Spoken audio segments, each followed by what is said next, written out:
Nek Wayang Kilat, channel kisah pewayangan Jawa epik seru dan penuh makna.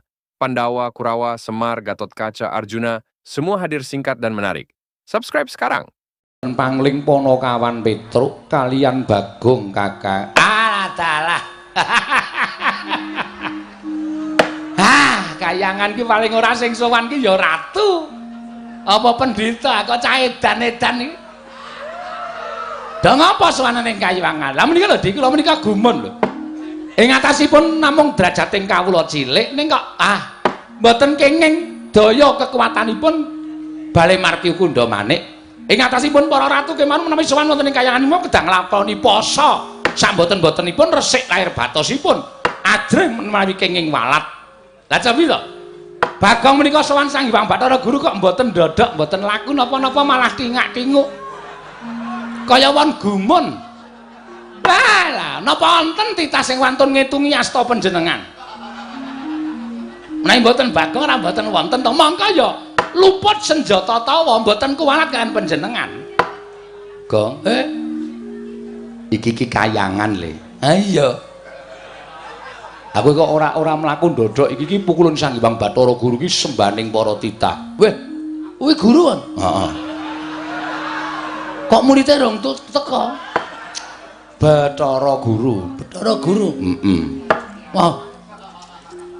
Mencorong sandangane ya, Truk. Saka Mutiara Jamrut Ergeni, kowe netel Mutiara siji kae iso tanggo urip 7 turunan. Tetelke, Truk. Aja. Ora wani kok tetelke ora. Malak ning. Lho kok malak piye? Tangane papat ya. Hyang Bathara Guru tangane papat. Wah nek ados suwe kuwi. Mergane keleke ning ngosoki papat. Lah tenan ora? Lah Petro, wonten dalu Bugulun. Kita sowan ya kena ning Suralaya ning mbok ya sesuk meniki nek sowan ki ijen. Ora kan dadak ngejak Bagong. Walah. Para dewa dah ora kajen mungsuh Bagong nek carane kaya ngene iki. Ayo Hyang Bathara Guru kok denekke keleke papat. Monggo ulun ki ndereke panjenengane wis mangabat-abad rong tau wani karo Hyang Manik. Moyo lah kok iki bocah iki cere kawani karo Sang Hyang Manik moyo ki.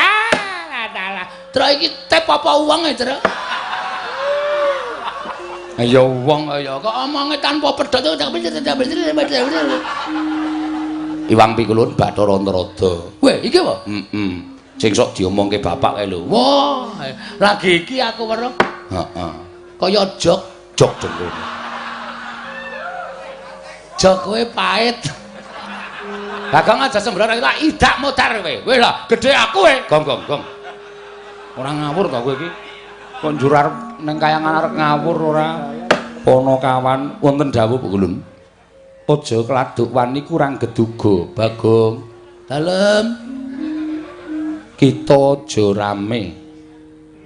Aku Pawita. Kowe kuwi, hah? Lah kok muni Wita aja rame. Kita ki kowe.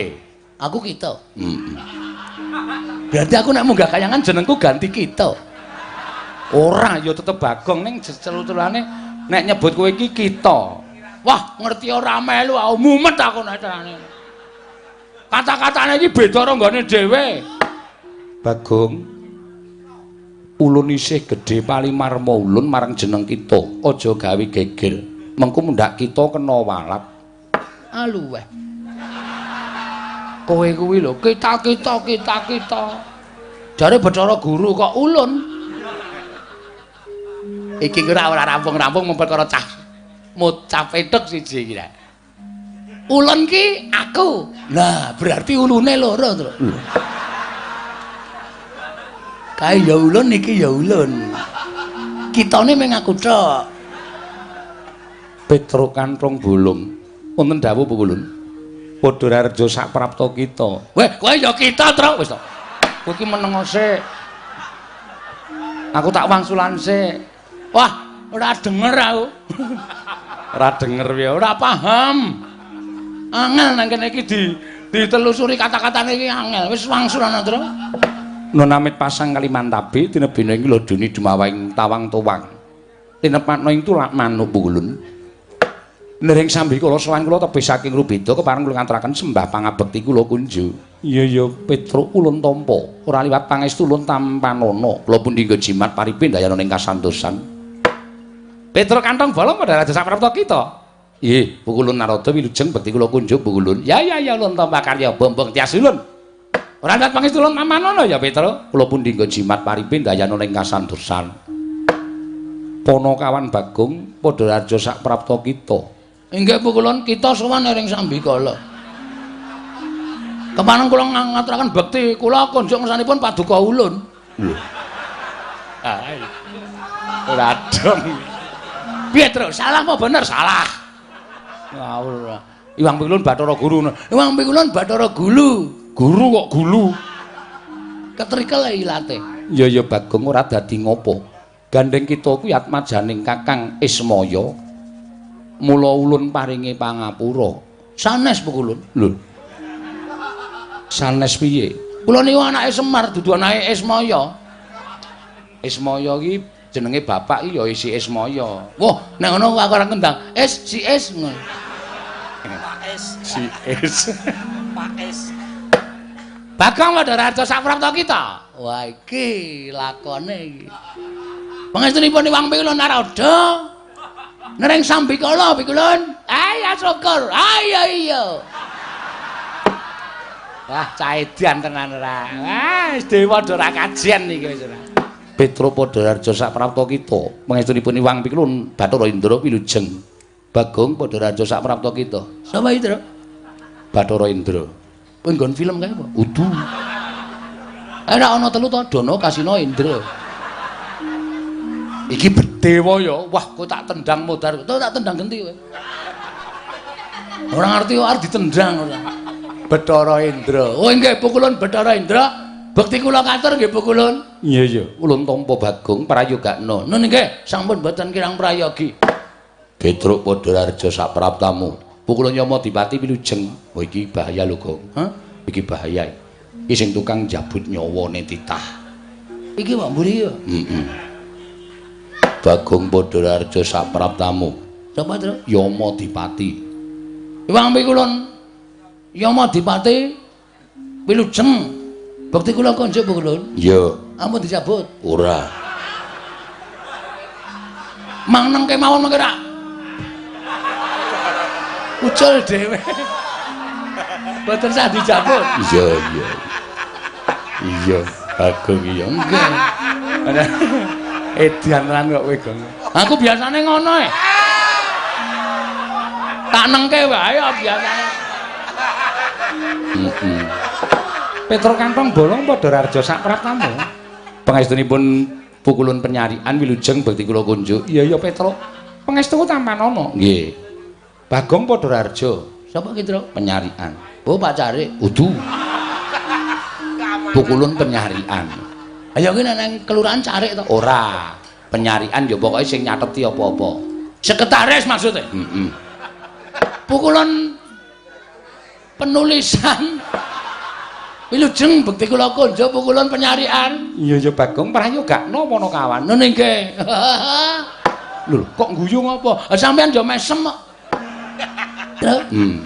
Berarti aku nang kene iki entuk masa. Wah, gayamu ora. Pukulun Penyarian ketoke seneng nek aku omong terus iki. Iya ning iki ning kayangan kok ndak nek Iwang Pikulun Bathara Guru ngendika Bagong aja sembrono. Ulun sotke dadi cacing. Bisa dadi cacing tenan. Waton ora ketemu wong mancing lho. Ha iya. Nang ketemu wong mancing cilaka aku ambing ditemleki nggon pancing cemplungke banyu diseret karo wader. Wader ya apa? Rara. Petruk dalem Pukulun. Ana wigati apa kita sowan? Apa saka karsanira pribadi? Apa pancen diutus dening wong atuamu Kakang Ismaya? Menawi lepat diagung pangaksami kepareng kula ngaturaken tebah Siti Sekul binunteling ron klapa. Ampun ta mbok bilih wonten lepat kula nggih kula munjatur sapa paduka Iwang Adi Pukulun. Petruk kaya ora dadi ngopo, matur sembah nuwun. Ndungkap angka kalih wale-wale menapa Pukulun? Sowan kula wonten ing kayiwangan menika sayekti mboten saking pikajengan kula piyambak. Namung kula menika dapur dipun utus. Sapa ingkang ngutus? Ah inggih Bapak Semar. Inggih. Bapak Semar nggih Kyai Nayantaka ya Sang Hyang Ismaya. Nuwun sewu malah sakmangke kula badhe nanjihaken. Kondange ngake padha nyebutake nek Sang Hyang Ismaya niku nuwun sewu kadangne sepuh Bathara Guru nggih panjenengan. Niku janjane niku napa ming cerita napa asli? Iya pancen nyata.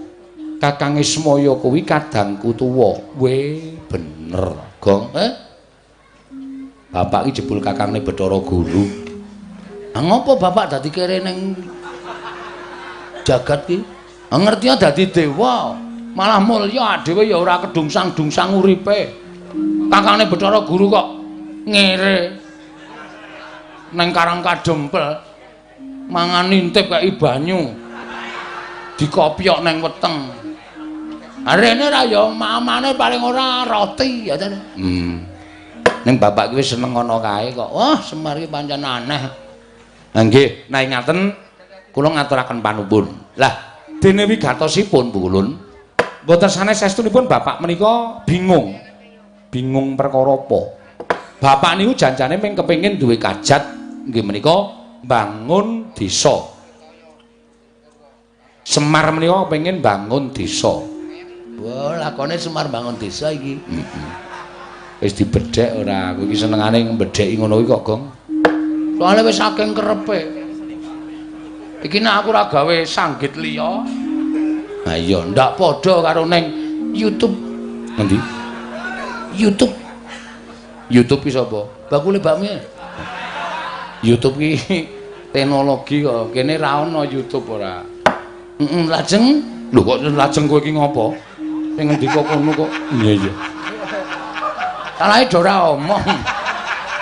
Aku omong dhewe. Sak banjure piye? Bapak bangun desa menika kok mboten bangun perkara papan sing magrong-magrong, papan sing becik, sing apik, utawa bapak niku pengen bangun omah sing wah luar biasa menika mboten.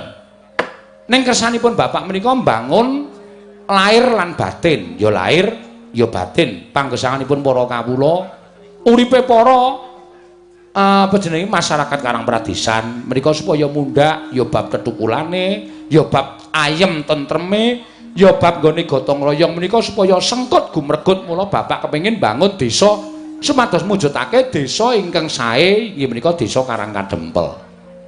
Inggih samukawisipun ya bab menapa kemawon mergi sakmangke menika nadyan sampun sae ning ibarate aja kok banjur marem merga kahanan sing wis ana. Ning luwih becik ditingkatake lan diundhakake supaya luwih monjo lan luwih kabiyawara.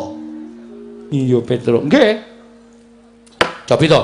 Nek teng pundi-pundi bedaning panembah, bedaning kapitadosan menika dados sarana cecungkran. Ning nek teng Karang Kadempel mboten. Karang Kadempel menika bedaning panembah, menika mujudaken setunggiling kerukunan antawisipun setunggalan setunggalipun. Sing siji ngurmati panembahing sing siji ngurmati panembahing sing siji. Mula Karang Kadempel niku arang gontok-gontokan, arang padha regejegan. Anane ming sayuk rukun marsinamatan daya dinayan. Tunggal cipta rasa karsa lan karyane mujudake setunggiling desa ingkang kaloka tinimbang desa liyane. Lah terus niate Semar napa? Tentrem ayeming Karang Kadempel menika aja kok ming tekan Karang Kadempel tok. Sing jeneng napa-napa niku isane gedhe niku apike saka cilik. Mengke nek ujug-ujug gedhe niku terus jeblok. Ngoten. Iya Petruk. Nggih. Mula saka cilik sing jeneng arep tekan dhuwur niku ya alon-alon le munggah aja terus mencolot. Mengko nek kepleset ndak malah gegeblak, malah ora apik. Lah niki gandeng Karang Kadempel niku wis apik digawe apik meneh supaya desa kiwa kineng tengening Karang Kadempel niku padha kepengin tentrem kaya Karang Kadempel terus tiru-tiru supaya kiwa tengening Karang Pradesan Karang Kadempel menika padha kepengin tentreme kaya Karang Kadempel terus melok-melok sing dikersake bapakne Semar. Ngono Petruk. Nggih. Lah ning bareng wonten iku kula sarujuk, kula mathuk, kula cocok. Ning kok terus Semar kendel mawon. Bapak niku meneng mawon. Lah terus kula jawil, jane apa Pak? Ana bab sing abot apa piye? Nek perkara Prabeya, perkara Brana Picis dibutuhake, mengko aku tak matur ndara-ndara Pandhawa mergo bapak ki dadi pengayomaning Pandhawa, bapak ki dadi panakawaning Pandhawa. Nek ora duwe ya nyuwun karo para Pandhawa. Ora Petruk, aku ora duwe niat bangun perkara iki utawa bangun Karang Kadempel iki nganggo srana prabeya ora. Ning kabeh masyarakat arep tak cangketi atine. Ayo to didudah rasane tresna karo bumi kelairane, tresna karo bumi wutah gedhe ya kuwi Karang Kadempel. Dadi ora usah nganggo prabeya. Bangun desa nganggo prabeya niku entekake dhuwit. Mengko bangun tanggul terus napa diborongke. Lah niku tegese entekake dhuwit. Ning masyarakate supaya sayek saeka kapti, tetunggalan manunggal ayo to. Iki apik dienggo dhewe, iki becik awake dhewe sing ngrasake. Mula ayo bareng-bareng padha dibangun. Ah ngoten niku karepe bapak. Iya Petruk kuwi becik banget. Nggih. Ning kok bapak niku paring pangandikan? Bapakmu paring pangandikan piye? Srana iki bisa lancar, srana iki bisa rancak. Kabeh para kawula sak Karang Kadempel bisa ngrasakake ayem-ayem tentrem. Waton syarat sranane kaya sing nalika aku ngimpi kelakon, Truk. Bapakmu ngimpi apa? Bapak niku ngimpi methik Sekar Jambu Dipa Nirmala kalih Pelem Pertangga Jiwa. Niku sing abot teng mriku niku. Bapak niku ngasta kondur wujudipun Sekar Jambu Dipa Nirmala kalih Sekar Pelem Pertangga Jiwa. Mongko Jambu Dipa Nirmala Pelem Pertangga Jiwa niku thukule ming neng Kayangan. Lah terus kula cancut, saiki gareng piye sing tuwa? Sagu munggah Kayangan ora? Gareng sambat nek awake lara kabeh. Nek kon munggah Kayangan mboten iso mergo Kayangan niku munggah gunung Himawat sing dhuwure ora karo-karuan. Dalane menggak-menggok lan sak piturute. Iya, nggih. Lah terus gandeng gareng ora gelem kula saguh. Ndilalah kok Bagong ya saguh. Ha itu, Gong? Heeh. Arep kula karo Bagong walu tekan mriki ora bareng. Kowe metu ngendi to, Gong? Serungga. Oh. Kowe metu parang tritis mesti ngono ta, Tru? Heeh. Nilai losmen to kowe? Ora. Ora ya. Wah, kowe iki. Napak tilas. Napak tilas dengkulmu melocot lho lah. Senengane aja sok buka wadine wiyaga-wiyaga. Ngerti kok aku? Aku mula emoh, aku liwat Serungga. Ah iya. Arep mampir none Simbah malah gerah. Ya ora apa-apa.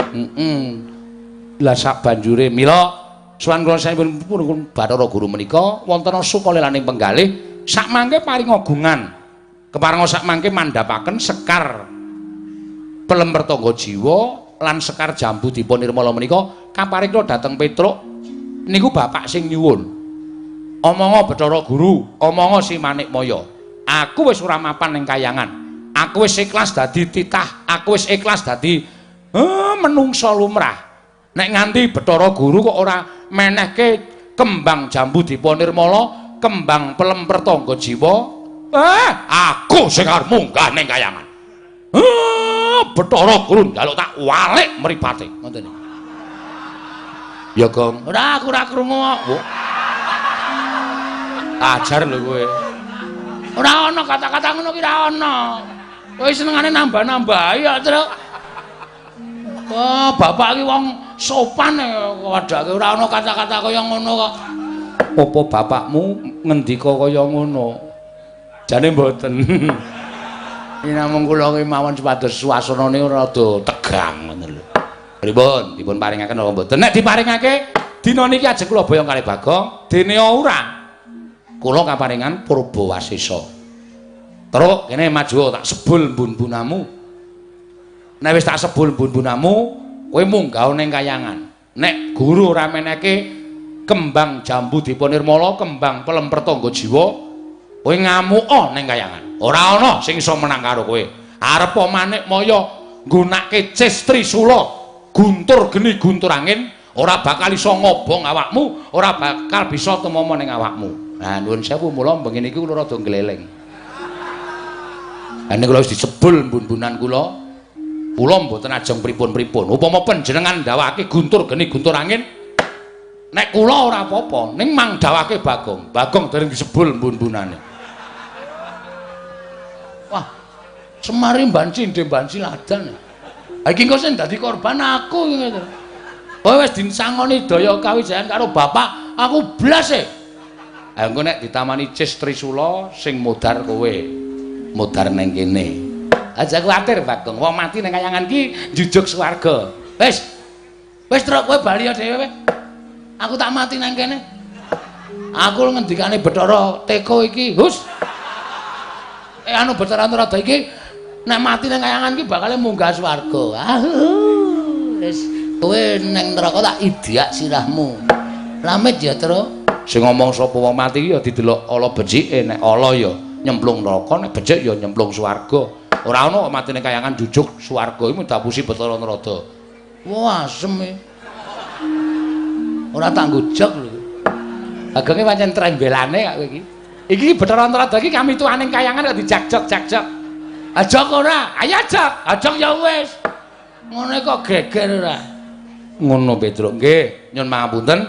Namung sedela kemawon. Mangke menawi sampun paripurna anggenipun damel srana syarat inggih menika wujudipun pambangunipun padukuhan Topat Desa Karangkadempel badhe kula konduraken upami dipun paringaken dhateng Bapak malah Bapak matur nuwun syukur kinarya pusaka wonten ing Karangkadempel pukulun Jaja muntap lir kinetap duka yayasinipe Netra kocak ngundarandir Hidup nyomangolon Joko wadanani rombaranang ing Kakang Rodo kados pundi Kakang? Landara dase tadi. Napa sing kula aturaken sekawit kala wau jebul wonten nyatanipun. Kula mun jatuh Paduka Diprasi Bathara Guru nek Pandhawa ora duwe niat apa-apa ya kiwa tengening Pandhawa serati ning Pandhawa. Lah dalah nyata. Petra sowan njaluk kembang Plempertangga Jiwa, kembang jambu dipun nirmala. Monggo Purbawastra Nasta Paduka Diprasi Bathara Guru dipun paringaken menapa mboten? Nek ora diparingake ya kudu iso nundung Petra, nek diparingaken ya menika langkung sae jan nyatanipun ingkang mbetahaken menika Semar Badranaya Kakang Semar Nayantaka meniki kadang paduka sepuh piyambak. Inggih Kakang. Nanging menawi kula paringaken sakmangke menawi kawanguran dening para titah sanesipun. Tan wurunga kinten kula menika dewa ingkang bancindhe banjiladan. Leripun. Sampun kathah ingkang badhe nyuwun sekar Plempertangga Jiwa miwah sekar jambu dipun nirmala. Mboten kula paringaken nanging sareng kula warga kula piyambak ingkang nyuwun tumunten kula paringaken. Menika mangke dados alok ing para titah ing mapan wonten ing jana loka Kakang. Wis monggo. Ning kudu ngati-ati lho, Di. Ngati-ati le atur wangsulan lan Petruk Kantong Bolong. Ning nganti panjenengan sisip gone paring pangandikan lan Petruk Kantong Bolong, arep apa-apan bocah niki bocah lantip. Batur niki batur sing pinter. Mengko ndak kriwikan dadi grejekan geguyon dadi tangisan, ndak kayangan digojak-jakan dening para panakawan. Petruk dalem ulun bakal maringake ya kuwi wujuding sekar Plempertangga Jiwa lan sekar jambu dipun nirmala. Estu Ulun? Iya Petruk.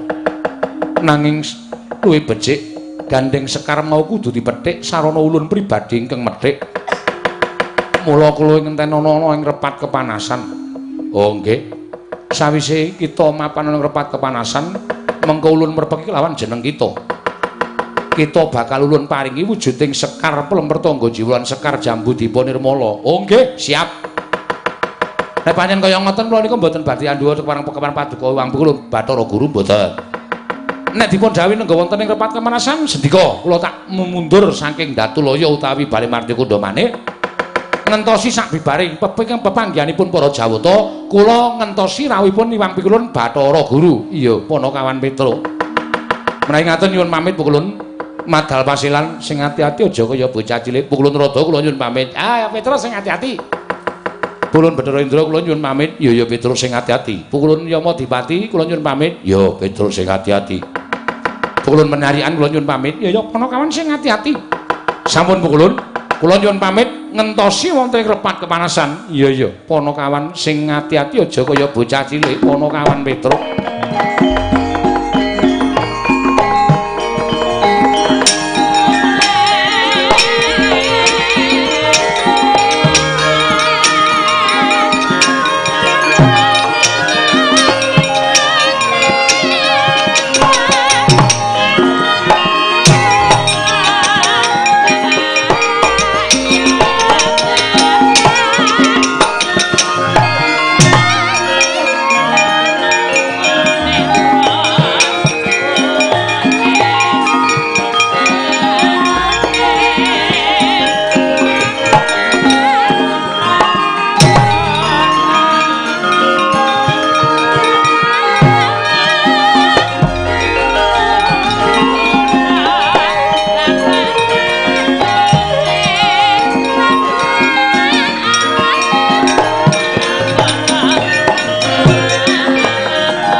Panita kang nyara wangsit pindha kumbang ngajaping tawang susah angin ngendi nggone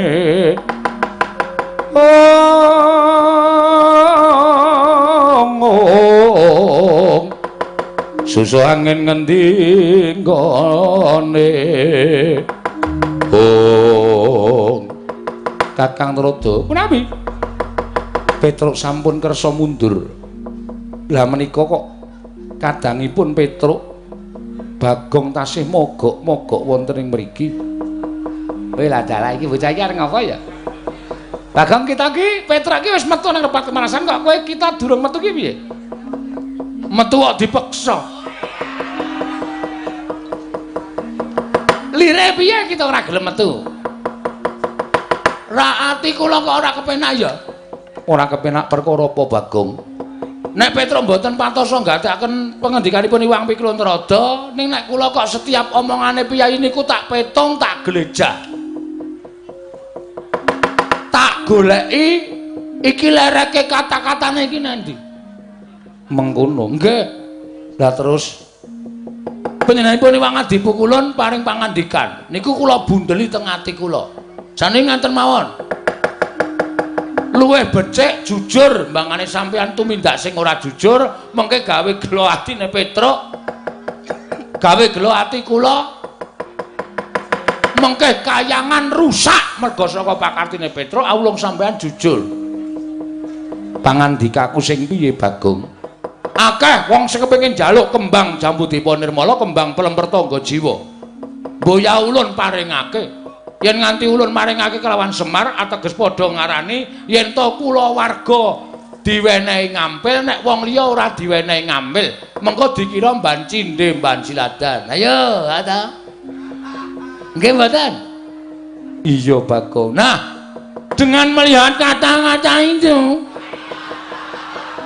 bocah iki omongane kok tekan kaya ngono ki piye ra kanthi niti priksa kalimat kaya ngoten niku kula nggadahi pemanggih lan kula saged menggaris ngandhapi ora tayah kowe menggaris ngandhapi ki apa menggaris bawahi kalimat panjenengan ateges panjenengan boten ajeng maringake wujuding kembang pelemper tangga jiwa kalian kembang Jambudipa Nirmala nggih napa mboten Kakang Trada kados pundi ala dalah konangan karo genjik siji iki wah dalah Petruk ora iso gagapi mengjane adi guru lah kok malah Bagong sing iso nyurasa mengjane adi Pramanik ya dheweke ora trima lan ora gelem metu nang repat kepanasan dados pundi Dik nggih kula piyambak bingung pun saniki ngaten kemawon kalah cacak menang cacak dipun blakaken kalian Bagong ngoten Kakang nggih monggo kula aturi blaka kita napa ya jenenge ulun kula aturi blaka kalian kita tetep kuwalik panjenenganipun pukulun kula aturi kita aduh kula aturi blaka kalian ulun sakarepmu Bagong nun blaka suta blak kotang terus terang waduh kata-katane kok kaya ngono to kata-katane piye aku mau blaka suta blak kotang terus terang atene genteong Bagong wong edan ning kayangan ki ora kena saru sing saru ki sapa kok teko wus ana wong saru kok mengiroke blak kotang terus terang kok saru ora prasaja wae nggih yen to Semar bakal nyuwun pelem pertangga jiwa wujuding kembang lan kembang Jambudipa Nirmala yekti Semar nerak pacak nerajang perbatang lho sebab apa sebabe Semar kuwi titah Semar kuwi titah jare kakang panjenengan Kang Mas panjenengan Sang Hyang sapa mau Ismanto Ismaya Ismaya iya lah padha karo Semar niku uripe nang donya ning jane statuse dheke wong KTP-ne wae kula delok status dewa ngoten niku ateges Semar niku dewa Sampeyan aja terus beda-bedake Semar karo panjenengan. Dume panjenengan dadi dewa teng Kayuwangan Suralaya. Dume panjenengan Semar urip ning Ngadyapada, terus sampeyan beda-bedake derajate Semar karo sampeyan. Niku jenenge ora kabeh. Mongko sampeyan padha-padha putrane modar aku. Coba. Ora denge kok dadak omongan ora. Ya anake sapa? Ayo anake bapakne. Bapakne sapa? Empuh.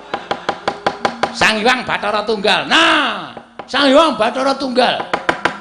Sing biyen jare lahir ceprot wujud ndok. Nggih to? Ngerti kayangane tak dadar. Modar kabeh sisa. Pak goreng kei Lombok ora ana Bathara Guru. Ora ana Ismaya. Ora ana Teja Mantri. Mlebu ning wetengku kabeh. Wah, cakok nekate kaya ngene lho. Iki ning Kayangan kok nekate sak penake dhewe iki piye? Tetep ulun ora bakal maringake. Nek ora gelem maringake, Petra wis diparingi daya kekuatan karo Semar. Rawe rantas malang mesti bakal tak putuk. Dawuhe Bapak Bagong, kowe anakku sing tak tresnani.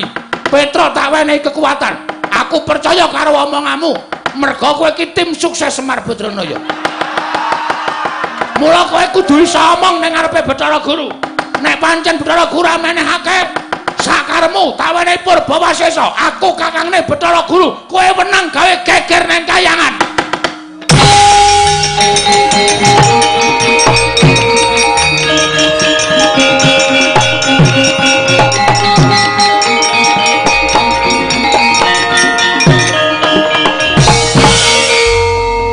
Mastu Nomo Sidam Sekaring Bawra Langgeng ngilang ngawi gena Mastu Purnama Sidam. Mastu Iwang Jagat karo Sinan Kandha kawisaning Bisna Panjang kunjung pasir wae jeneng. Nggih negari ku ditengkake. Iki malah janturan ki ngapa cah iki? Wah, wong ilahe iki sebutaning para dewa. Aku ya iso nang wong ilahe. Sekaring Bawana Langgeng. Sekar Mayang. Wah, isih kelingan lagune Gomblo. Kowe lah, pukulun tepang kali Gomblo. Ayo sembuh ora caturan ora.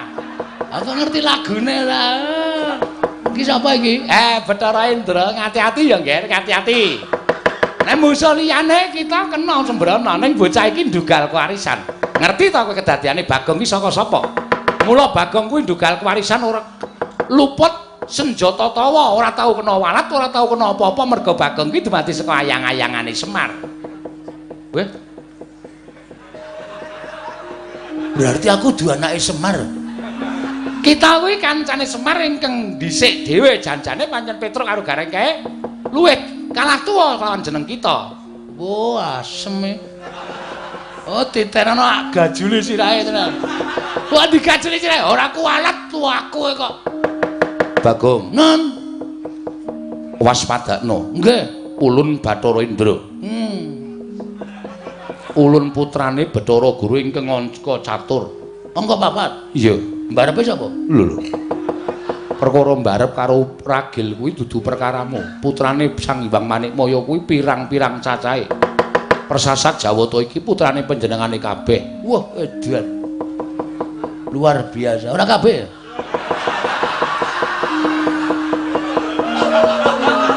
Apa ora? Musuh Bagong ki omongan iso ditekuk-tekuk ora. Kuwi jenenge nyalahi peraturan ning pemerintah. Ana apa? Apa gunane ana BKKBN? Penyuluhan keluarga. Kena ngapa Bathara Guru anake pirang-pirang. Kuwi teges ora iso dadi paturadaning para titah. Dene dawuh karo para titah, cukup 2 saja. Apa itu? Ha iki kok anake sing nganggo 4. Sendra, iki gek ditonyo ngono wae malah sekarang wong. Aku ditonyo, aku tiba ndene ngenengi teko, tumplak kabeh. Ora dojok kabeh sewengi. Wah, lah trondolo tenan iki wae sumuk malahin aku. Gagas Bagong malah keringetku dileweran ora karo-karuan. Bagong kita jawani karo Kanjeng Rama Pukulun. Mergane Rama Pukulun, lho, Rama Pukulun ramamu apa piye? Mulai wong adi Pukulun tumindake ora jujur akon karo Petruk nunggu nang jaba. Ning jebul panjenengane arep blenjani karo Panakawan Petruk. Monggo Petruk iki kakangku. Sing dikongkon karo bapak ki werna loro anake Semar, siji Petruk loro Bagong.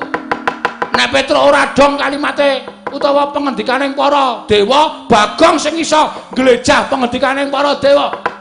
Mula wektu dina iki kula njaluk keterangan sing gumathok. Nek ora dikekke Sekar Plemper Tangga Jiwa, Sekar Jambu Dipa Nirmala, Lena pangendamu penek dhewe. Lho. Ardi penek dhewe apa enek wae. Aku kulino nyolong. Nah, penek tak yok. Gogrok kabeh kembange.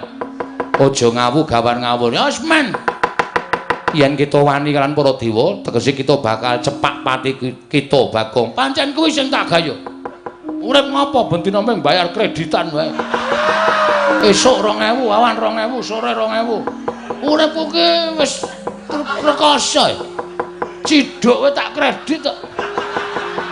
Lah ciduk kok dikredit iki bangetan lho. Ya men sak karepku. Sedeng rusak urung lunas aja wis ngrekoso malah uripe. Kita metu njaba tunggu ning repat kepanasan. Mboten. Kula tetep ajeng nyuwun keterangan. Diparinge napa mboten?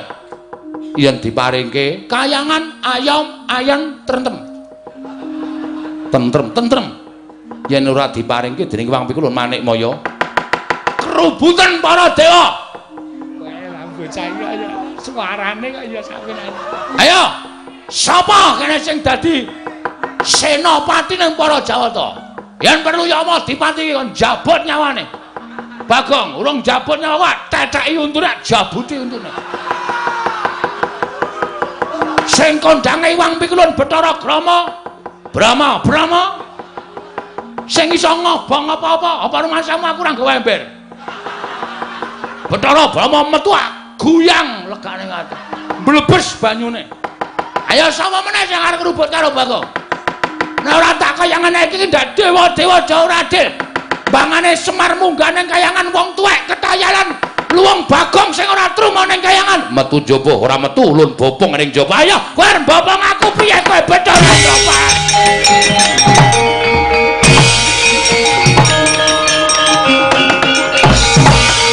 Ledan. Iki gak bali meneh ki piye? Endra. Iki gak merucat ki piye? Apamu kapan kowe ayo? Lendange tak kethok. Aku mbrojol dhewe ayo. Bagong sepeleke cah dedaya. Nek men digendhonge aku digendhonge. Sok tak tibake dhewe. Saking kesele. Kono rono kono. Pegel aku anu. Weh ya mati-mati. Wae Bagong gendong.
Kakang Rodo kadipun dilelampaning kayiwangan. Nah, Di. Namung sejatosipun menapa ing paduka dawuhaken menika yektosipun namung badhe ambabar dhateng swasana ing mboten sae. Mestipun paduka menika paring palilah dhateng Petruk amboyong wujuding sekar pelem pertangga jiwa lan sekar jambu dipa nirmala. Inggih Kakang. Nanging kula nggadahi pemanggih sanes. Pemanggih dasundi? Kakang Semar anggenipun badhe ambangun karang kadempel menika kuwatosing manah kula ngembari dhateng pangawaos ulun Kakang. Ah, panjenengan menika senganipun nggadahi raos sing mboten sae dhateng Kakang Nayantaka. Lah cobi to. Namung derajatipun desa kemawon lah kok badhe ngembari dhateng pangawaos paduka Adi Pramesti Bathara Guru menika rak mokal kelampanipun. Nuwun sewu. Sampun kathah para titah ingkang sumuyut dhateng Kakang Nayantaka menawi ngantos malih panembahipun lajeng sami manembah dhateng Semar. Tumunten lirwa dhateng panembah kelawan panjenengan ulun menapa mboten nami menika ngrisak dhateng kayiwangan. Ah mboten. Malah Semar menika ingkang tansah nuntun dhateng para titah supados tansah manembah dhateng panguwasaning Dat Kang Murwengdat mboten nembah lan panjenengan nanging manembah dhateng murbaning Hyang Mahanasa inggih Sang Hyang Dat Kang Murwengdat tegesipun Gusti ing karya loka mekaten Kakang nggih nanging tetep kula mboten mathuk miwah kula mboten rujuk menawi paduka Adi Guru mboten mathuk tuwin mboten rujuk menawi badhe kelas menawi kayangan menika mangke badhe ngrusak dening Panakawan kula ingkang badhe manggi dhateng Petruk kalawan Bagong namung saderengipun Kakang Narada latrindawi dhateng para Jawata nggih supados ngunduraken Petruk lan Bagong syukur bagi menawi Petruk lan Bagong kasoran mengsah para Jawata kula mboten badhe ketayalan manggi Petruk lawan Bagong nanging menawi para Jawata mboten kewagang nandingi Panakawan kula aturi matur dhateng ingkang rayipun Jatimurti kula ingkang badhe paring wangsulan dhateng Panakawan kekalih menika Kakang. Ah,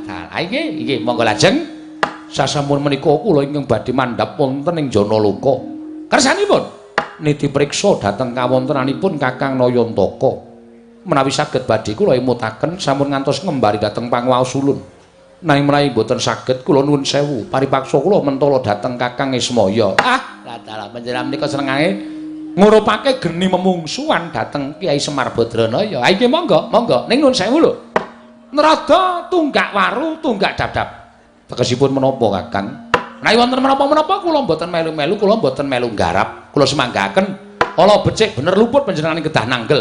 Inggih Kakang Narada. Inggih kula semanggaken. Penyarian kula wonten timbalan ngadhawuh budhana kang padha sebo. Jeneng ulun nedya mudhun saka ling Silakanda Waru Binanggun manjing telenging Suralaya. Kula ana ning istangan dawuh Ramadal Pasilan. Sing ati-ati aja kaya bocah cilik. Penyarian. Purna gatining pananggilan. Sang Hyang Manikmaya Arsa kondur manjing jroning kayiwangan kayap sangganing para widodari ingkang sekethi kurang sawiji lumampah lon-lonan katingal saking Mandrawa mubyar busanane nganti kaya Sang Hyang Pratanggapati kembar 1000 nalika semandana mregetek tindahing Sang Hyang Jagat Girinata katinon saking Mandrawa kaya gumebyar busananira.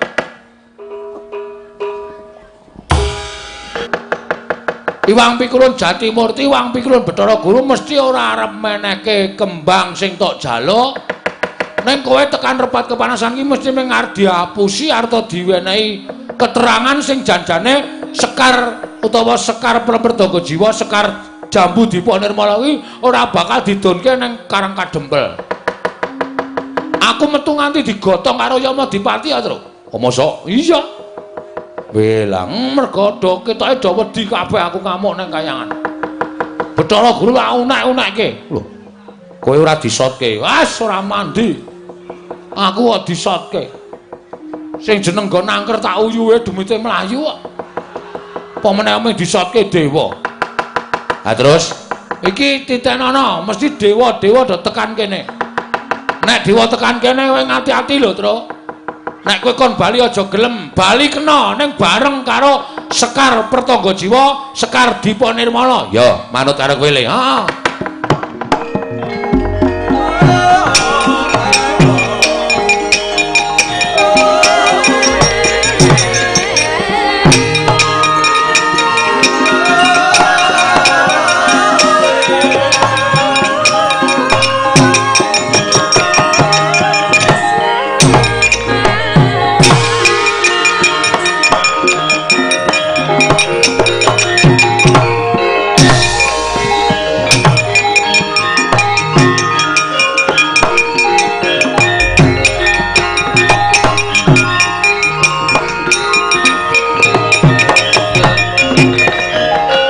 Tinututi lamun katututan lamun mangsa prawira dikdaya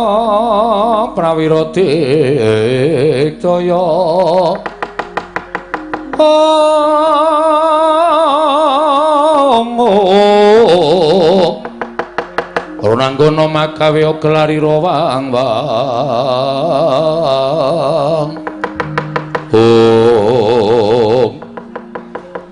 bener kandhamu Igong. Kandhane kok sing iso ngapusi jebul raming menungsa, dewa ya sok ngapusi. Ha iya.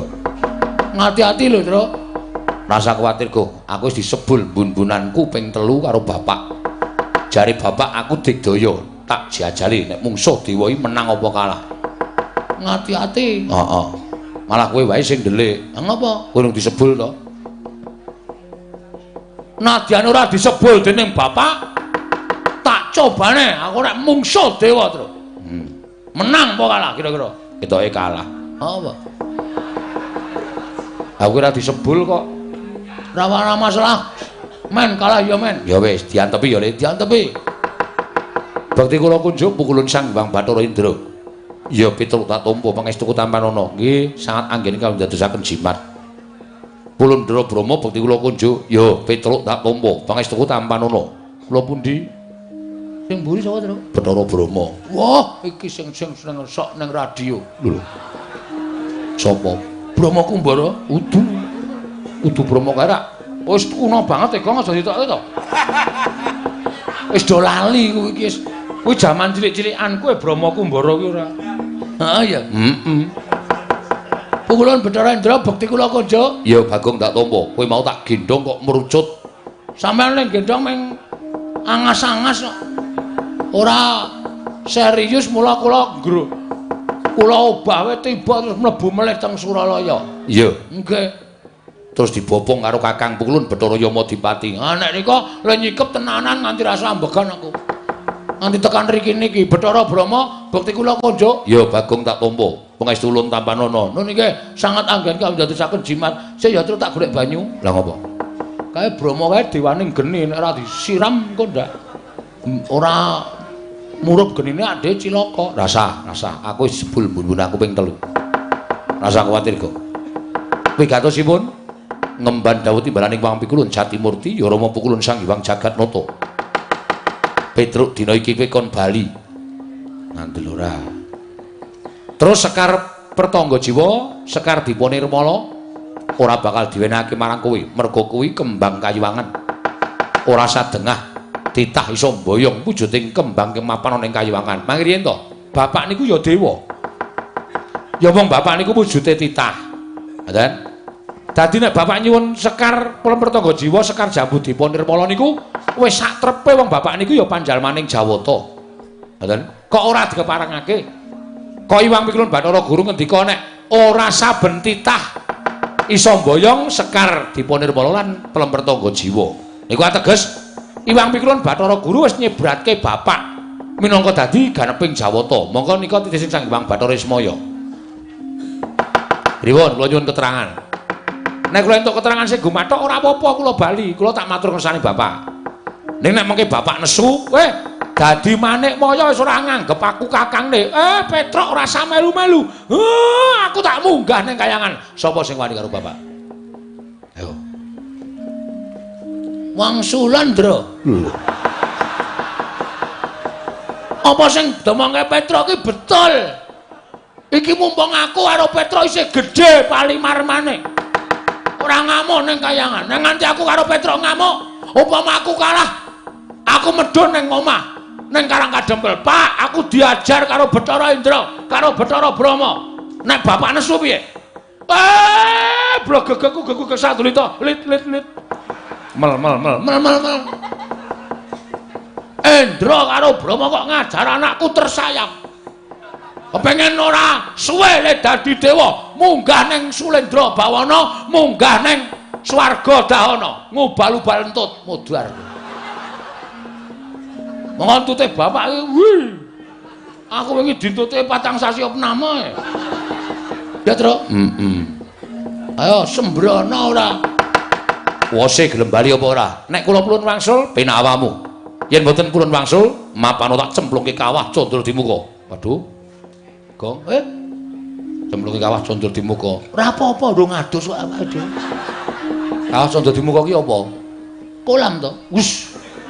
Kawah condro di muka kuwi geni utawa neraka sing nggo ngukum wong sing tumindak angkara. Isine geni tok kuwi nggo nyiksa wong.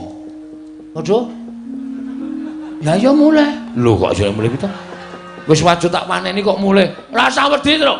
Kawah condro di muka dicemplungi wong ora salah karo awak kaya awake dhewe iki genine adem. Sing kandha sapa? Aku ngono. Lah nyata apa ora? Lah mbak aku mengarang kok iki. Kowe iki ngawur senengane ra. Kula mboten pura wangsul. Yen ngono kowe wani karo Bathara Indra. Estunipun kula mboten wantun. Ning gandeng panjenengan meksa kali kula nggih nyuwun pangapunten, Petruk. Isih gedhe palimur mulun kelawan jeneng kita. Ayo bali. Bali apa ora? Wangsul kula nek nganti didukani bapak, kula isin. Kula wirang. Mula nyuwun sewu kula mboten ajeng wangsul. Yen kowe ora bali tegese wani karo para Jawata. Nyuwun sewu mboten ajeng wantun. Kula mengke pengen boyong sekar Prampertangga Jiwa, sekar Jambu Dipa Nirmala. Niku tok nggo saat bapak li ajeng bangun karang kadempel kok pukulun.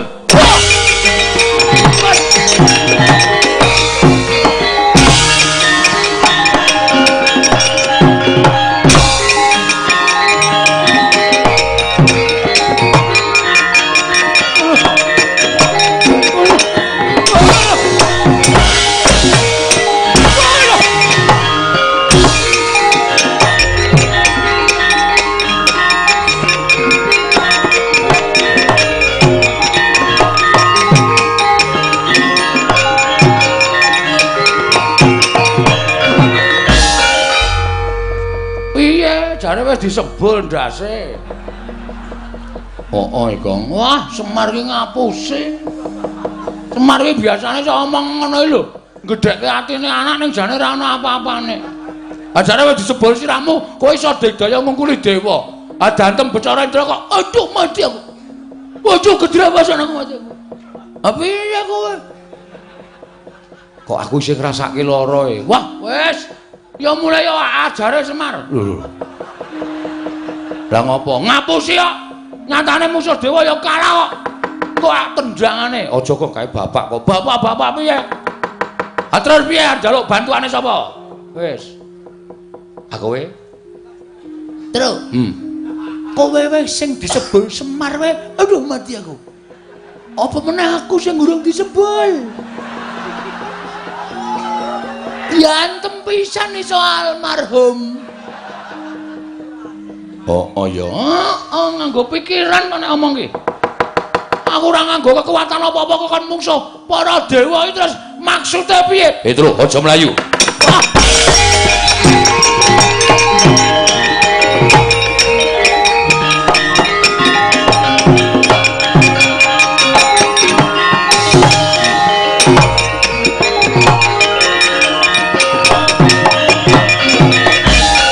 Adine arep melu-melu. Kowe arep ngewangi karo kakangmu, iya. Arep ngewangi karo kakangmu. Ayo wani karo Bathara Brahma. Aku nyipta geni kobong sawakmu mati nang kene kowe. Ayo. Sing apa meneng wae kowe. Trawet tratapan aku wae. Ayo wani apa piye? Yen pancen wani karo Bathara Brahma, yen perlu krubuten wong loro ora bakal tak tinggal loncat. Lah kok ya kaningaya temen lho ya uripku. Mati nang kene kok. Mburi kae jurang jero banget. Arep mlayu karo aku nanti. Kowe ngapain nangis iki? Kowe mati karo aku tenan le. Ketemu Bathara Brahma kuwi nek nganti nyipta geni kowe karo aku kobong. Mlayu.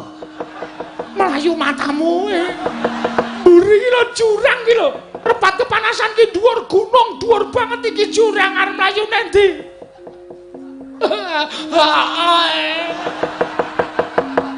Nek kowe yo nangis yen pangapunten Bu Kulon.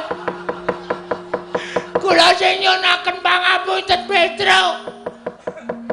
Bali ora? Bali pripun? Mboten wonten dalane.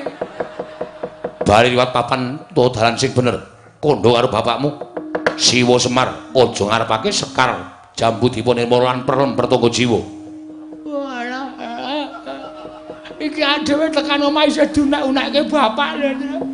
Ya nek mung diunek-unekke. Nek diunek-unekke nganti kaya ngono kae monggo bapak ki nek ngunek-unekke santen-tekan tenan. Bagong Petro anak kongkon ra ngrampungi.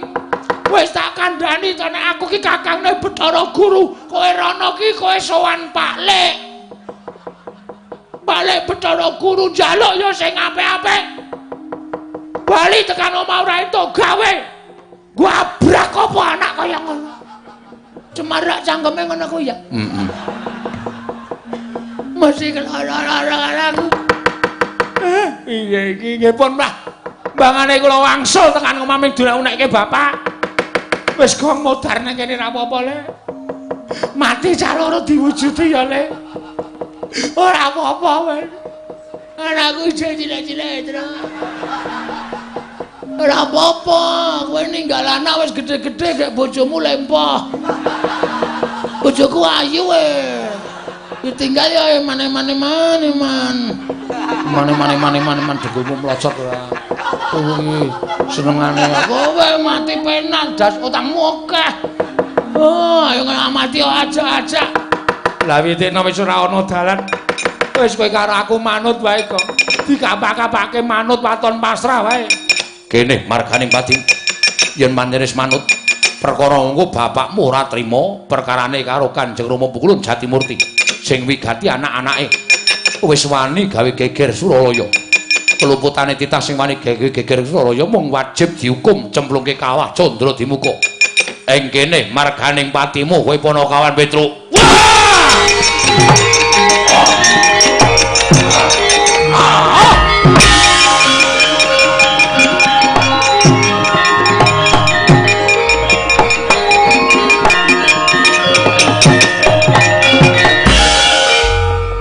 Sapa Gong? Kancamu apa? Kaya kancaku sing parkir nang ngimo giri kae, Tru. Rambutnya ya rewo-rewo ngono kae. Ning kok gereng ya, Gong? Hah? Kok gereng ya? Buta kae le. Hah? Buta? Heeh. Lho sapa ya, Tru? Mengko Pukulun Bathara Kala. Engko nek Pukulun Bathara Kala kae mung duwe pamrih kae mesti. Ngewangi kowe engko nek dewane kala kabeh, Petruk, Bagong, aku luwe.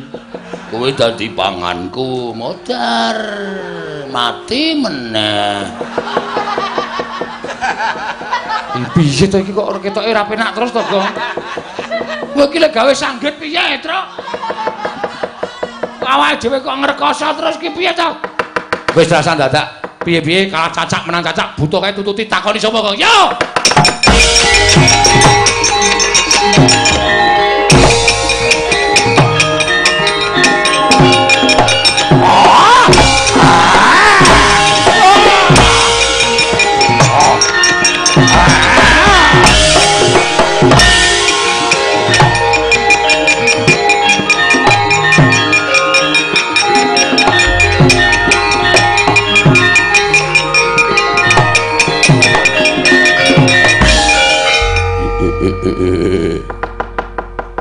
Petruk, Kancamu, Tru.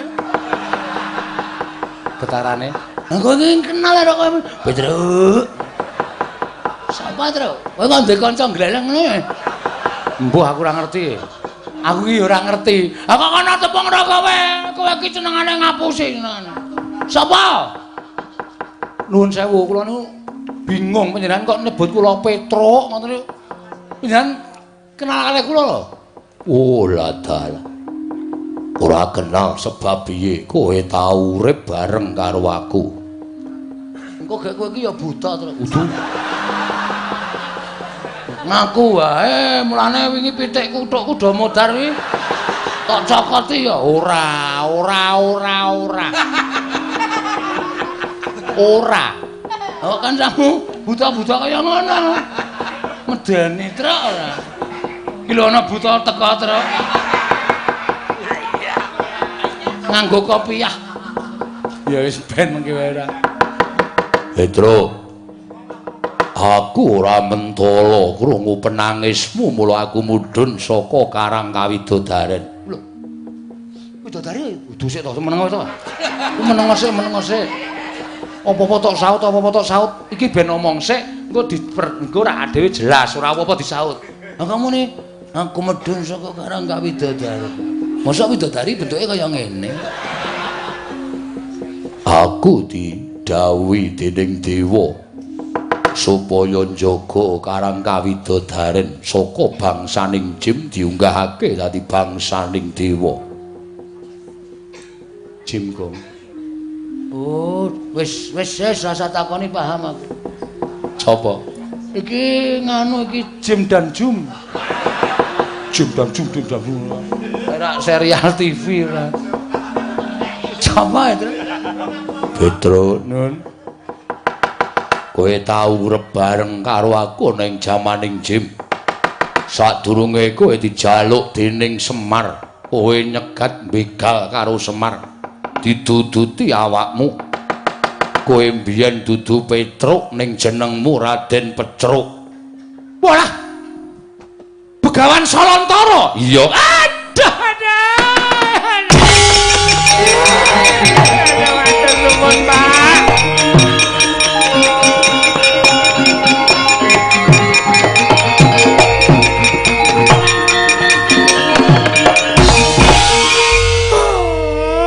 Bapak.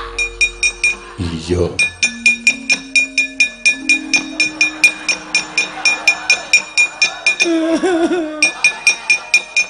Ceruk. Ngopo? Jare jenengmu dudu Petruk. Sapa? Raden Pecruk. Kok iso dadi Petruk? Oh, dibenerke karo Bapak Semar. Lah terus kuwi sapa ya, Truk? Kowe tak critani ya Gong aja lara ati, ha. Aku iki jane dudu bapak anake Semar, aku anak bapake bapak sambungan. Wah, mula pedote kok endi?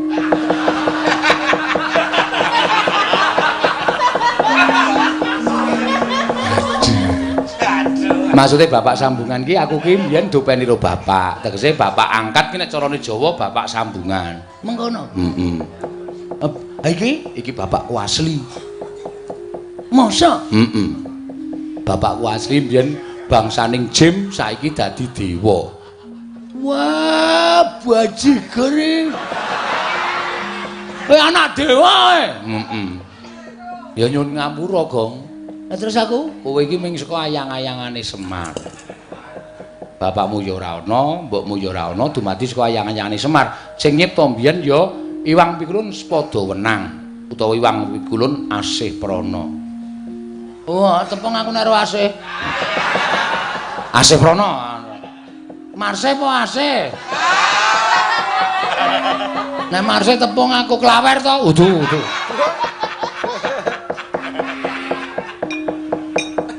Bagong kowe aja lara ati apan aku bapakne Petruk. Aku Begawan Solontara. Saiki ngalih jeneng Gandharwa Raja Bali. Weh, lah ora tau pulang. Iya. Gandharwa Raja Bali iki jeneng kok ora tau pulang. Matur suwun Pak, sampeyan pun ngerti kali penangise ati kula. Petruk, Nun, kowe aja wedi, aja kowe leren nggonmu njaluk sekar. Belemper tangga jiwa jambu dipa nirmala. Lan aja rumangsa kijenan ning kayangan. Ingkang sejatine gegayuhane bapakmu mau becik ya mung Iwang Pikulun Jatimurti sing kesasapan tumindak sing ora prayoga. Yen ana dewa sing arep gendhak sikara karo kowe tak singkirke aja melu-melu.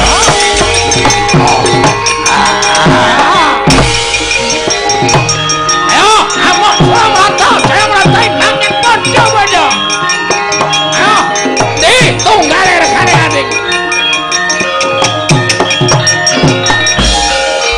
Andek monong sia-sia arep Petruk. Ayo kene ayo. Ayo 3.000 entuk anduk. Rumangsane nyepelek karo Panakawan Petruk. Gleleng. Temu bapakne. Ya. Wah, dewa iki aja tak sumbari. Dewane pirang-pirang, bapakmu lagi ngladeni dewa siji, ya mula dipati nganglang jagat. Ayo, slebdul modar. Nek ra prayitna, Bagong iki nek ngomong sok nyemelangi ora. Aku ki mek ngomongi kok ora. Ora medeni ya ora, mek ngomongi. Mek ngomongi. Wong urip nang donya iki diwajibke omong kosong. Omong kosong kok omong kosong ora. Ayo ndelok bapakmu lek gret kae tru. Ya, wah, ayo kaya ngono kok. Ah, dewa bubar mawut ra karo-karoan galo. Wah, seneng. Ayo, ayo.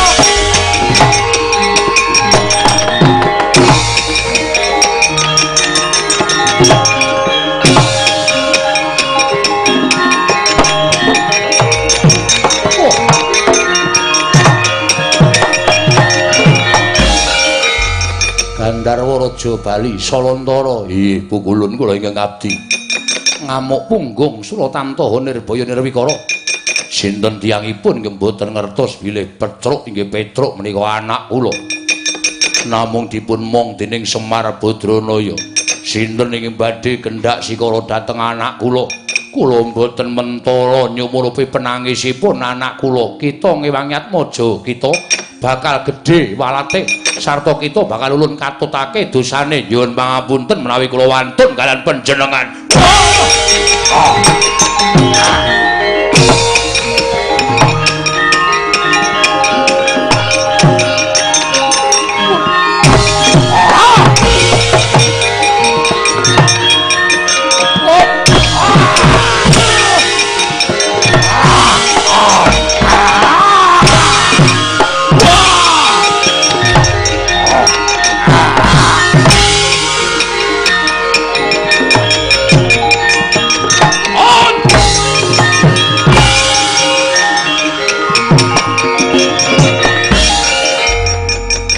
Salantara pukulun Yamadewati ya kowe ngorak-arik para dewa ora minggat jebol nyawamu mangsa bisa ngrawat tinjung akhirat nyawamu monggo Ratri Mejaya dateng pun Gandharwa Raja Bali.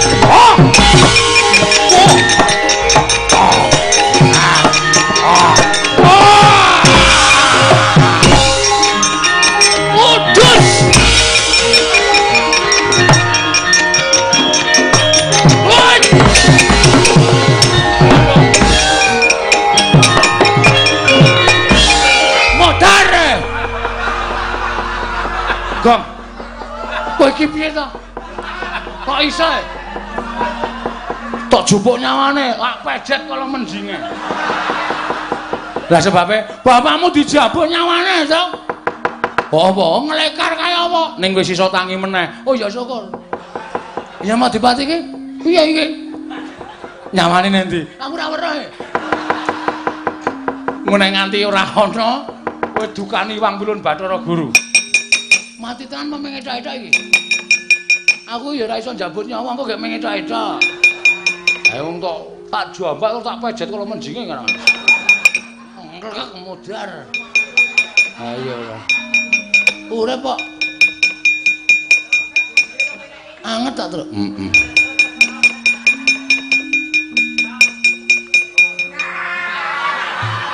Aduh. Oh, urip. Bagong ngetan. Tangan enek-enekke. Genah mules mbok yakin. Aja kok diplintir. Ku iki kena sithik wae wetenge larane ra jamak-jamak. Wah, lancar. Waduh.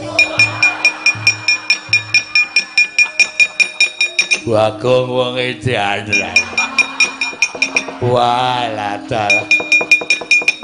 Kena setute larane raja. Kok diplintir lho. Padake gawe ntrontro. Woi, ladala wah kayanganmu rahmane.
Putra Pandhawa tata gati Wisraya Indriyaksa Sara Maruta Pawana Pana Margana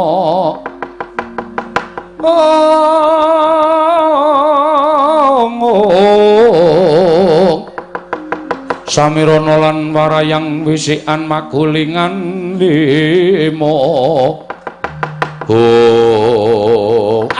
kencang warudayang mak pong mbok bolong kali cedhe sapa sing gawe Gandhara Raja Bali wonten dawuh Pukulun lah kok dadi kowe mbelani karo Petruk akeh sangjaning para Jawata Widodara Widodari padha nungsang kuyang numbuk bentus padha golek papan pendelikan awit wedi kelawan pengamu ing Salantara iya manah kula namung boten mentala kula mireng dhateng penangisipun anak kula pun Petruk anggenipun dipun sikara dening para dewa wekasan kula kedah mandhap lan belani dhateng anak kula ya bener sing jeneng arep netangi kamurkaning wong lanang kuwi siji rusuh ana bandane angka loro rusuh ana bojone angka telu rusuh ana anake wis bakal muntap inggih mula ra jeneng mokal Petruk ki atmaja kita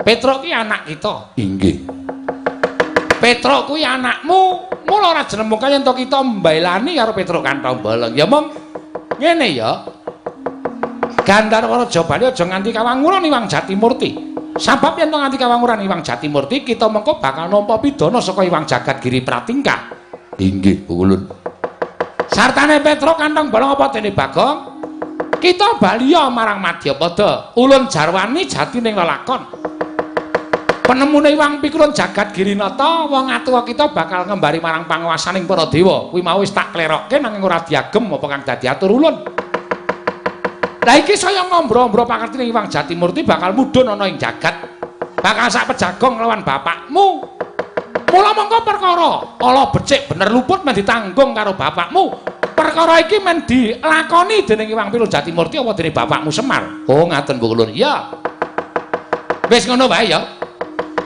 Salantara kita bali marang kewajiban kita Petruk ben bali marang Marcapada bali marang Karangkadempel oh iya ngestaken jauh ya mong kowe tak kandhani ya Petruk supaya bapakmu kinan prayitna ngati-ati malang tingkah lakuning kadange dhewe ya kuwi Iwang Jagadgiri Nata nggih ngestaken dawuh Pukulun wis ngono wae Ulun kondur makayangan sembah kula ingkang ndherekaken Jengkar Paduka sembah kula ingkang ndherekaken Jengkar Paduka Pulun ya wis karya slamet ya Petruk bali nang Marcapada nggih ngestakaken dawuh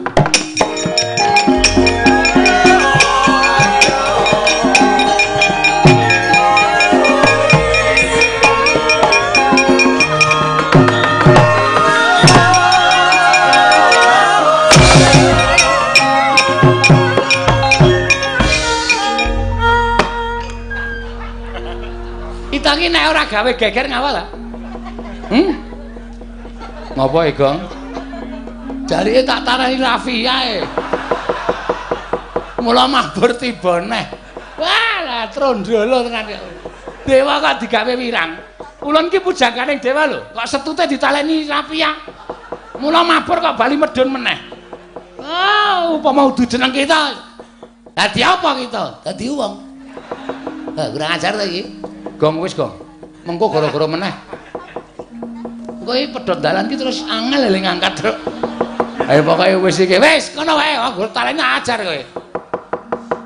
Ngono ya, njaluk ngapura iki mergo pakat. Ayo tangane arep ngapa kowe. Wis to Gondara rampung-rampung. Wis ngene ora madhep rene ora rampung-rampung perkara.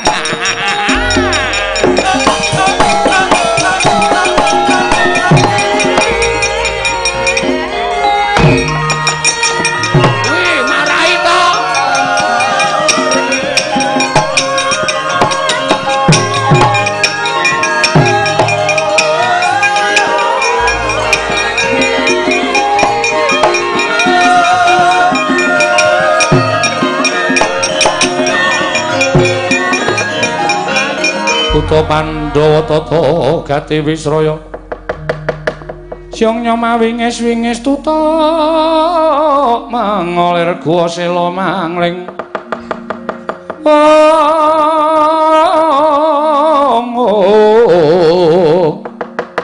tutu mengolir gua sela mangleng. Oh, Petro. Dalem, Pak. Bagong. Dalem, Pak. Wis bapakku. Malah ngaku kok. Ya ora apa-apa, Petro. Wis, kowe bali kandha karo Semar. Apa sing dingendikake dening Wang Pikul Narada, aku tak bali marang kewajibanku mundak didukani Wang Pikul Jatimurti. Jeng napa malih nggih Pak ketemu kalih kula niku kangen kalih bapak. Sok yen ana sing njaluk lakon Semar bangun kayangan, Petro. Wah, kok malah diomongke lho. Liya dina mesti ketemu mbuh pirang abad, pirang atus taun meneh mengko aku iso ketemu karo kowe, Petro.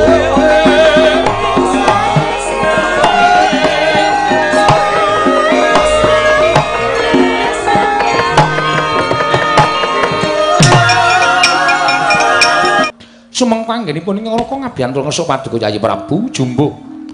Kalanawala ingkang sampun kula tampi bilih kelenggan sak mangke. Paduka Yayi Prabu kepareng amiji sowanipun ing Ngraka Indrawati. Wonten menapa Yayi? Mugi hamba baron ingkang sejati tumrap ing Ngraka Indrawata. Kula nedya midhangetaken ingkang tetela sabda pangandika Paduka Yayi Prabu ing Ngamarta. Koko Prabu wonten timbalan. Wale-wale menapa? Estunipun anggen kula ngrawuhaken Paduka Kanjeng Koko Prabu amboyongi wonten praja Ngamarta. Sayekti namung badhe munjuk atur menapa Koko Prabu sampun ngawuningani dhateng pawarta ingkang sampun sumebar warata. Babakan menapa? Mboten sanes kejawi namung Kakang Semar Badranaya inggih Panakawaning Ngamarta wulu cumbuning para Pandhawa. Umbyaing kathah aturipun para kawula sami reraosan bilih Kakang Semar Badranaya nedya miwiti ambangun desa utaminipun Karang Kadempel. Koko Prabu nyatanipun Kyai Semar minangka dados pamomonging para Pandhawa. Bebasanipun Pandhawa sakmangke saged mukti ngawibawa Nyakrawati mbau dendha wonten ing praja Ngamarta. Menika ugi krana panggula wentahing Kyai Semar Badranaya menawi ngantos Kakang Semar darbi gegayuhan ingkang kados mekaten mongko para Pandhawa semunipun muta tuli ing kawontenanipun Kyai Semar mangke doh nyana cerak nyana kathah ingkang sami mestani Pandhawa sakmangke boten nedya males dhateng dharma bektinipun Kakang Nayantaka Koko Prabu. Yayi pangandika Paduka mekaten menika kala wau apan kepara nyata lan saestu. Linadan Semar menika namung derajating ngaceplik. Semar menika namung Panakawan nanging ageng lelabetanipun tumrap para Pandhawa. Mila menawi wonten krenteking penggalih Paduka Yayi Prabu nedya amba bantu dhateng Kyai Semar Badranaya. Kula sanget sarujuk miwah rumajeng dhateng kersa Paduka Yayi Prabu Darmakusuma. Kresna kakangku. Werkudara piye? Ngendikaning barep mau pancen wis arembug karo adimu Jodipati. Lan aku wis maturake akeh lawan barep kakangku. Ya senadyan dina samengko Pandhawa wis mukti ngawibawa minangka dadi satriyaning praja Ngamarta. Nanging aku matur lawan barep kakangku tak jaluk aja nganti lali marang labuhaning Semar. Aja nganti lali marang apa sing wis ditindakake dening Depol ya Semar Badranaya. Bebasan ibarate sikil dienggo sirah, sirah dienggo sikil, kabeh dilakoni kanggo kamulyaning Pandhawa. Monggo Semar ora nate darbi milik apa-apa. Semar ora njaluk leliru apa wae tumrap barep kakangku. Mula wis jamak lumrah yen to Semar duwe gawe, Pandhawa ora bakal keri. Pandhawa nedya sabiyantu lawan Semar. Mula rawe Kresna kakangku negara Ngamarta. Sejatine wong bakal dikanthi dening barep kakangku tedhak marang Karang Kadempel nanjihke marang kahanane Semar yen pancen Semar butuhake Prabeya yen perlu aja metu saka Semar nanging Werkudara Janaka kembar sago nambak kekurangane Semar bare bakal bangun desa mau. Kresna kakangku. Kresna sinayang manggulung mintonaken Dewi Kramanira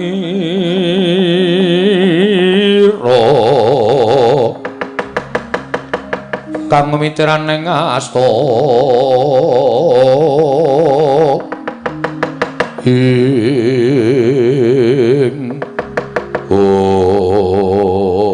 Yayi menapa aturipun Werkudara menika kala wau jumbuh kan penggalih paduka apan boten klentu Kaka Prabu inggih aturipun Werkudara menika kala wau amakli dhateng aturipun ingkang rayi Ngamarta menawi tetela mekaten benjang ngentosi menapa sak menika ngentosi menapa monggo dinten samangke dipun gelak lampahipun prapteng Karang Kadempel monggo Kaka Prabu kula kantun nderek Werkudara aja keri ya aku nderek Kresna kakangku semono Janaka luwe-luwe si Adi aja nganti keri sabab Semar lan anak-anake iki ora tate pisah lawan Arjuna Kaka Prabu menapa ing dados dawuh paduka badhe nglestaken Nekula Sedewa Ayututna tindak ing kadangku ing Ngamarta prapta ning Karang Kadempel suwawi Kaka Prabu kula dherekaken monggo Kaka Prabu kula dherekaken monggo Kaka Prabu serangan kanging rayi Ngamarta Werkudara nggih yen ora nitih kreta utawa titian liyane Yayi Darmaji gendongen supaya enggal prapta Karang Kadempel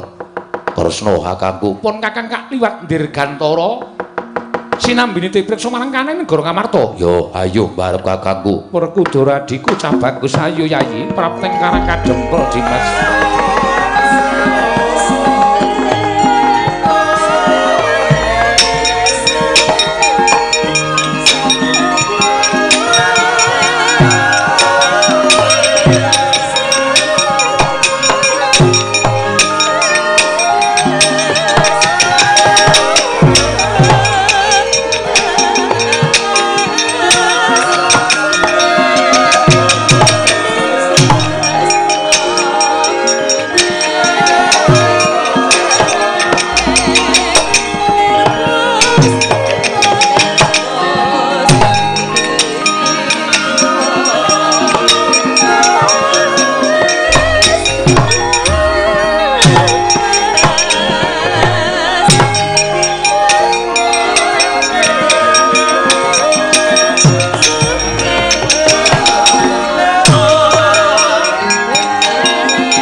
Kresna sinayeng manglung mintonaken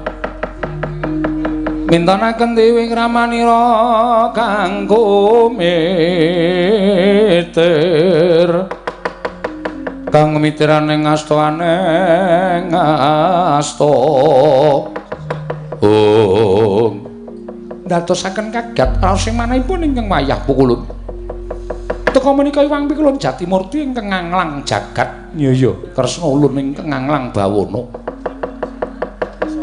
ngaturaken sembah pangabekti kula kunjuk pukulun nyaya ulun tampa karya bombong tias ulun ora liwat pangestu ulun tampanana kula pun dinggo jimat paribeh dayanana ing kasantosan mengko suraos kados pundi jagat mboten gonjang ganjing teka paduka pukulun nganglang bawana sepisan netepi marang kewajibaning nalindraning para jawata ingkang kudu tansah nitipriksa marang mubah musik ing jagat nggih dene angka 2 nggon nulun ninggal Suralaya sayekti bakal tumuju ning Karang Kadempel. Lho.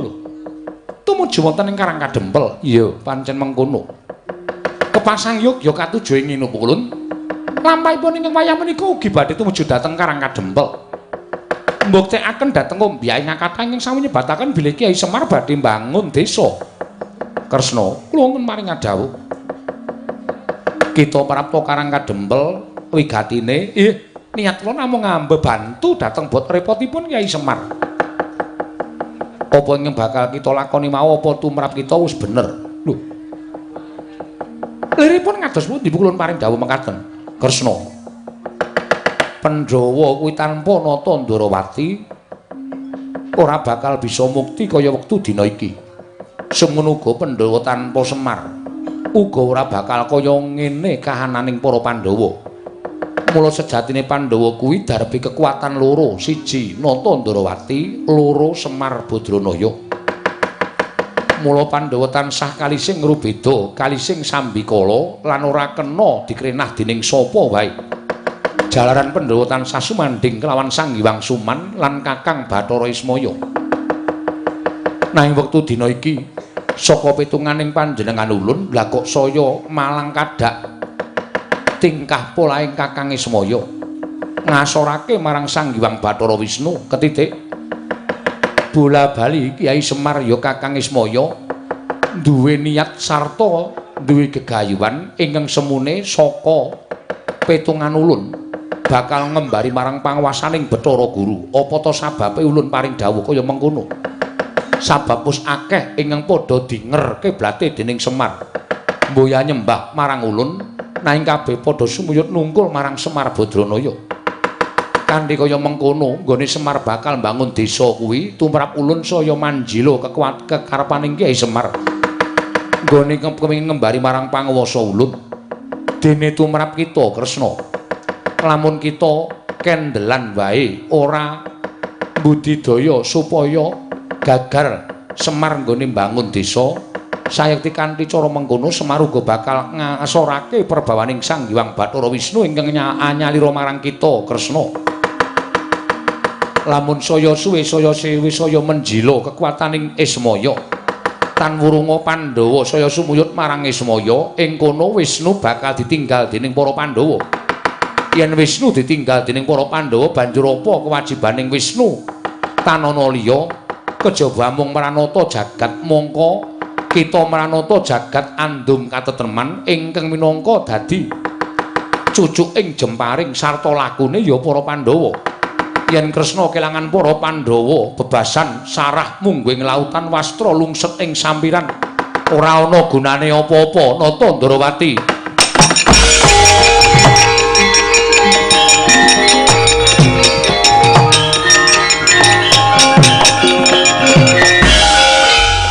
Jagat Dewa Bathara jagat Pangestungkara. Lah menawi ngaten lajeng tinarbuka manah kula. Jebule ngemesinipun kula menika mboten nambah bantu dhateng Kyai Semar ingkang saya dangu badhe ngasoraken perbawanipun Nata Ndarawati. Lah yen wis kita eling ulun melu seneng. Lajeng salajengipun kados pundi pukulun? Ulun ora bakal sak jarwa kelawan jeneng kita. Ayo ndak kanthi ewang-ewang ngono eyangmu ing Suralaya njugarake Semar nggone bakal mbangun desa.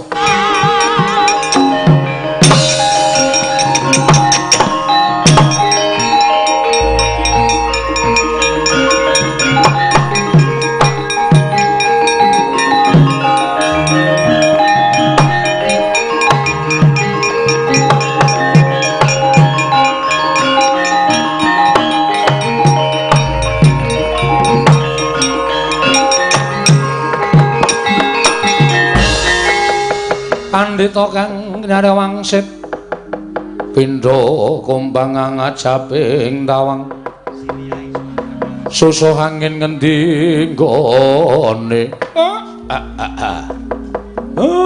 Manik Maya ta iki.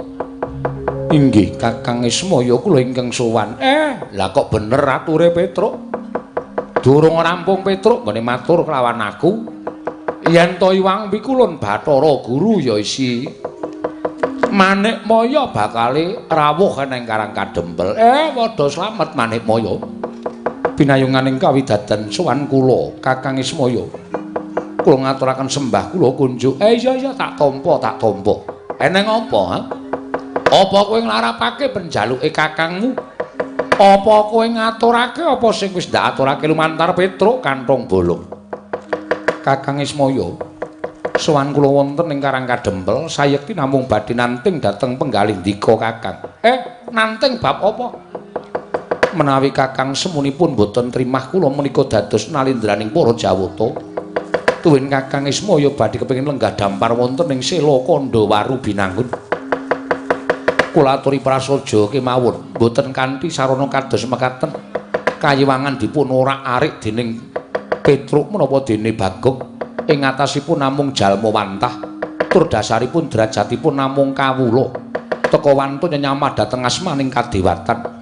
Langkung-langkung Kakang Ismaya menika prisa bilih Sekar Plempertangga Jiwa lan Sekar Jambu Dipanirmala menika upamiya dawah sakmangke boten dawah wonten ing Madyapada krana menika kewajibanipun para Jawata. Teka Kakang Ismaya anggenipun sampun lampah dados titah sewantah badhe nyuwun Sekar Pertangga Jiwa lan Dipanirmala menika mengku suraos kados pundi? Sami kemawon Kakang Ismaya menika ngasoraken drajating kadewatan. Sami kemawon Kakang Ismaya menika badhe ngasoraken dhateng kalendranipun ingkang rayipun Manik Maya. Kanthi cara mekaten kula mboten narimakaken ing atasipun namung badhe mangun desa kemawon teka kanthi syarat srana ingkang asalipun saking Kayiwangan menika mboten sagedipun tampi kanthi nalar kamanungsan ingkang ganep. Kakang Ismaya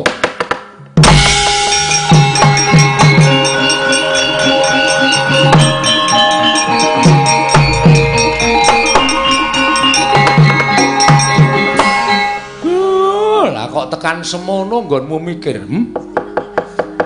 upama aku kuwi gelem dadi dewa, upama aku gelem dadi Jawata ning Kayangan, mestine ora kowe sing dadi ratu ning Kayangan.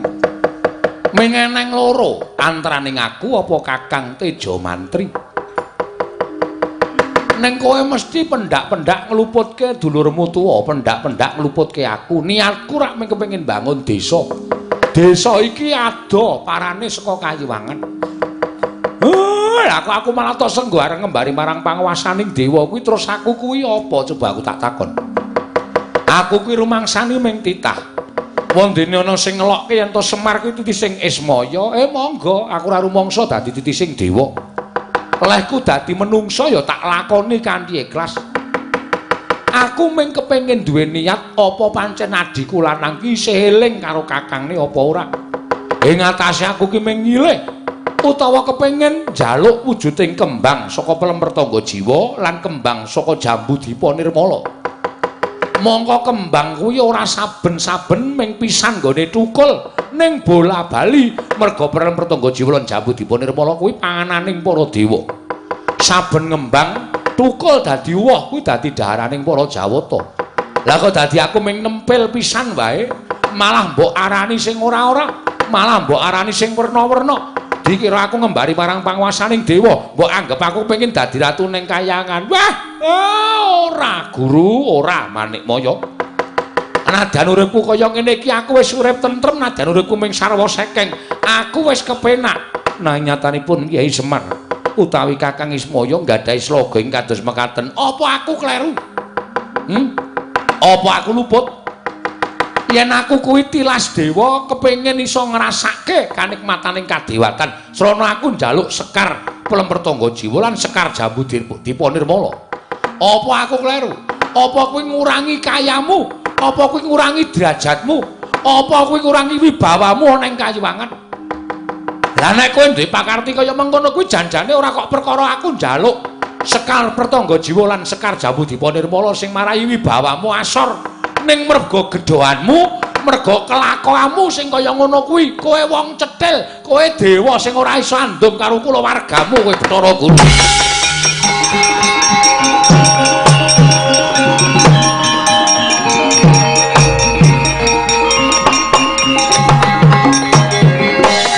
Ora sandadak kokian gunem tanpa guna. Niatmu piye? Kakang Ismaya aku mung kari manut. Apa pancen kudu taker marus mulang tatu? Wah. Lah kok kaya ngono ucapmu.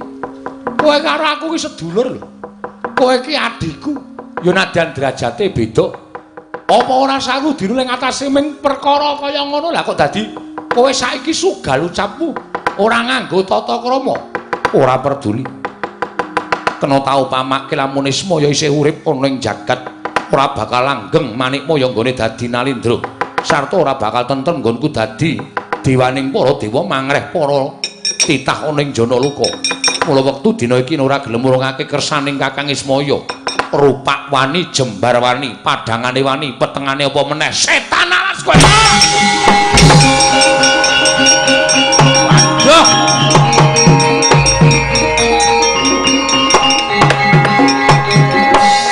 Bapak iki biasane sabar kaya dadi kaya ngono ya, Tru. Wah, lah kok Bathara Guru kok diuncali sikil untung iso endo.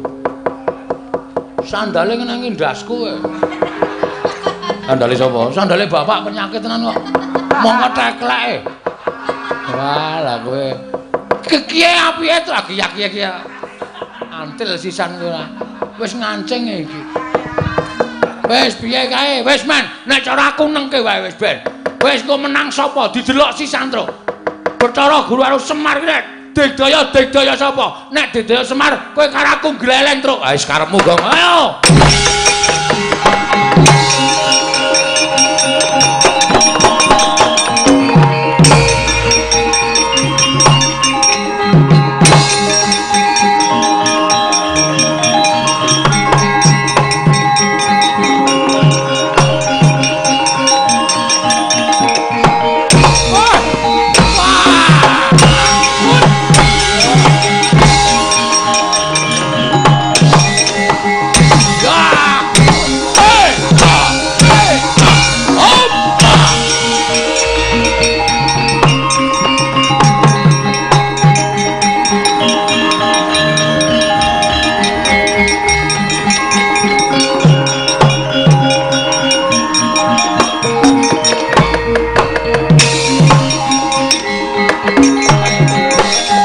Mastu nama sidam skaring bawana langgeng.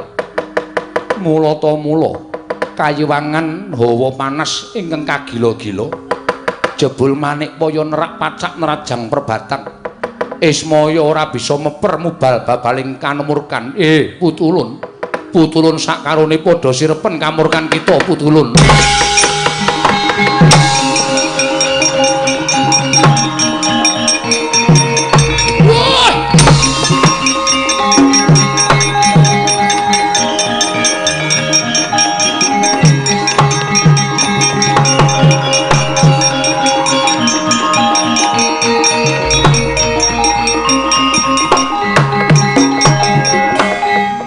Manikmaya, wonten dawuh Pukulun, Ismaya, kula ingkang mestine sira kuwi tinemu werda.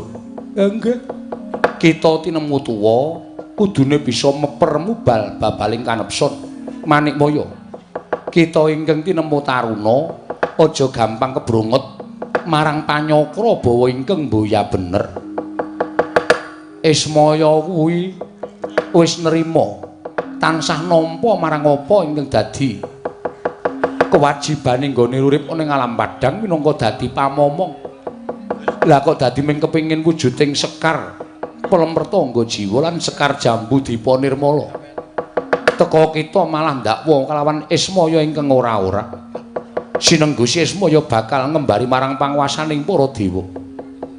Manikmaya, lamun duk nalika semana kita kuwi ora tumbak cucukan kelawan Pukulun Bathara Tunggal, ya wong atuwa kita sayekti ingkang dadi Nalindra ning kayiwangan dudu kita nanging antraning loro Semar Upawata Teja Mantri. Nanging gandeng kita ingkang sak temene duwe niat kepengin dadi nalendraning para jawata, wekasan kita adul-adul kelawan wong atuwa kita Sang Hyang Tunggal. Wekasane Semaya lan Teja Mantri kudu nandhang papa cintraka kaya mengkene iki merga saka pradul kita kelawan wong atuwa kita. Apa isih kurang nggon kita nyengsarake kelawan kadang-kadang werda kita Manikmaya. Waduh, Truk. Ana cah cilik gleleng ya, Truk. Ah kok jeleng Misah Semar karo Bathara Guru ki. Semar ya ndodok nglumpruk. Bathara Guru ya sedheku. sapa to? Wah, Bagong ki ngawur ora. Sapa ya? Sang Hyang Wenang. Kelas pira? Kelas pira jengkulmu kuwi? Kayak dewa. Masa? Kayak ki dewa. Ah kaya iki. Oh iki wis ngono. Kok ngono iki dewa? Waduh ya. Landana nek kae nyemelangi tenan, Gong. Awan ndodok nang kene kok. Oh iya. Rasah nyuwara. Ora. Wah nyuwara ditenono kowe mah disotke.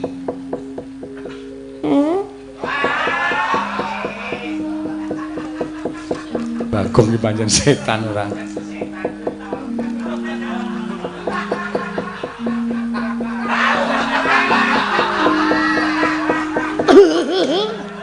Dengkulmu kowe ora. Nggih Bu kulun sedaya kalepatan kula Diagung Pangaksami. Paringna Sekar Pelemper Tangga Jiwa lan Sekar Jambu Dipa Nirmala. Aturna marang kadang kita Ismaya.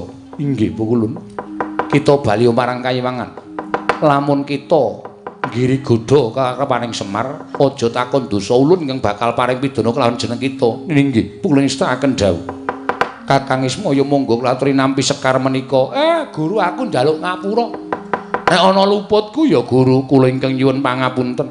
Sasampunipun kula ngaturaken Sekar kula nyuwun pamit. Sing ati-ati, sing ati-ati, Manikmaya.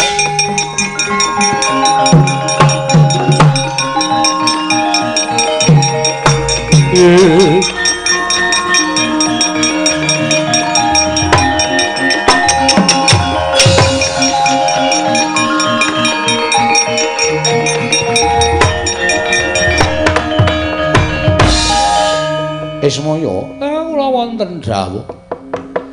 Nyata nadyan wujud drajating Panakawan nanging kita lantip panggraitane.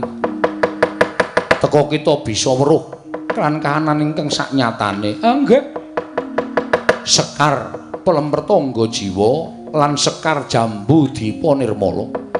Iki krana uncating dewaning Buga Sang Hyang Pikulun Bathari Sri ingkang mapan lan cumandha ana ing Kayiwangan dina samengko wis kundur marang Praja ing Ngamarta. Mugi-mugi sageta mandi ngendikanipun Hyang Pikulun asih prana.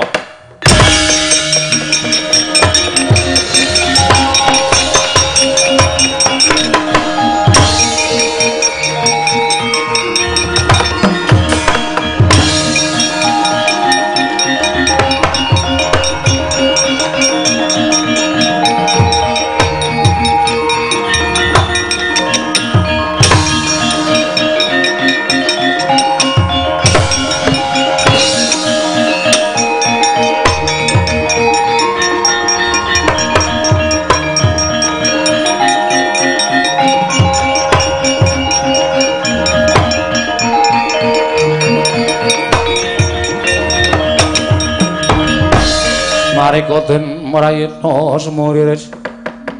semuriris eka balik titiyane Kakang Semar aku ingkang sowan matur nuwun Den Ndara Punta Ndara Werkudara ya Semar iya Kakang Semar enten apa kabar sing tak tampa Kakang Semar bakal mbangun desa nggih apa pancen bener mengkono nggih leres malah niki pun kula wiwiti srana kula wis entuk syarat srana. Syarat sranane apa Kyai Semar? Wujudipun Sekar Pertangga Jiwa lan Sekar Dipa Nirmala. Kuwi apa Kyai Semar? Niku sesingidanipun Hyang Pikulun Bathari Sri dewaning Buga sing sawetawis ninggal Praja Ngamarta ning para Pandhawa boten sami tanggap. Namung sak mangke sampun kondur wonten negari Ngamarta. Mengkono Kyai Semar. Nggih. Yen to pancen mengkono aku ngaturake panuringking tanpa pepindhan Kyai Semar. Biak.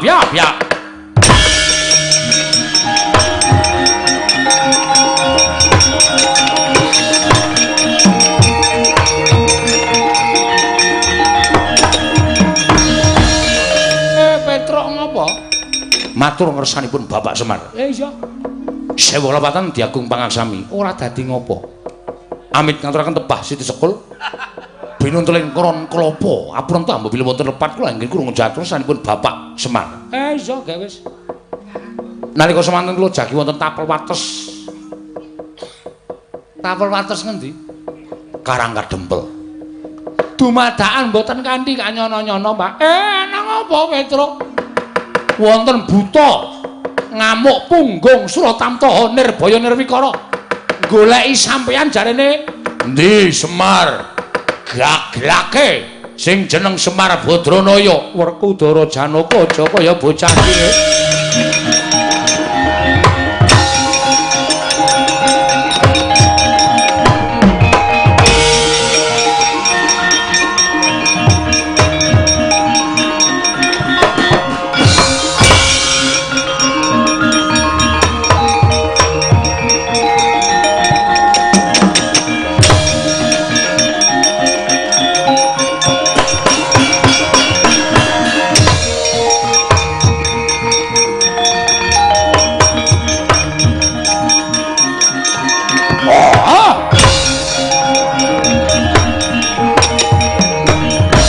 Kunjang kancing langit kelap-lapaton lirikin sanging risang mawe gandrung ladala sapa Raden Janaka piranganing Pandhawa kowe sapa Degya kala jajal werka ya ana wigati apa dawing dewa kudu mangan daginge Semar pecah siramu.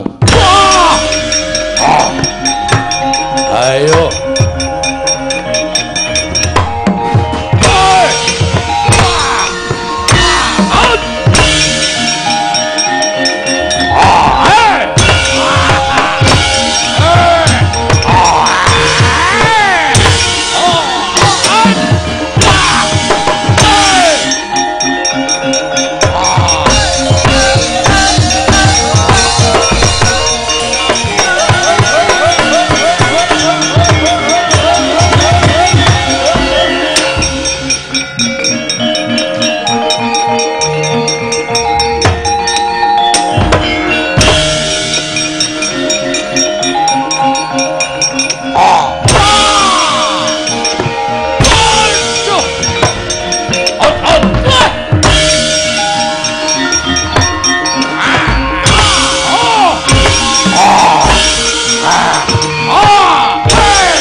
kok asline kaya udu buta to kan.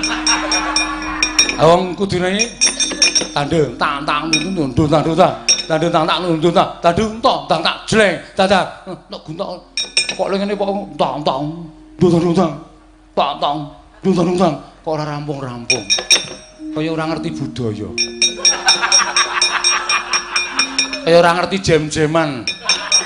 Oh, randake Semar ora.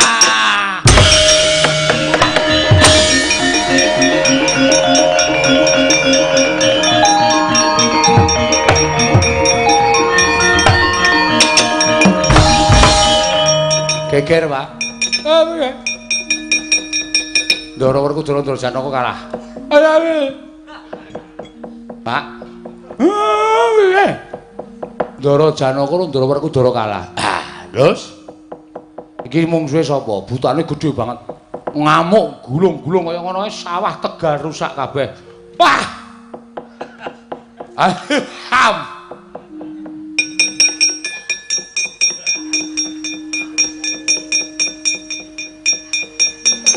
Oh, demit ki. Turu to.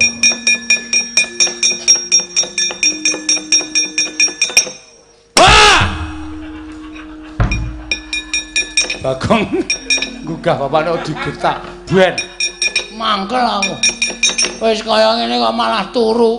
Petro butane ndi? Kae lho. Tak deloke. Semarika den prayitna semuriris. Semuriris seka balik titiyani gandayani.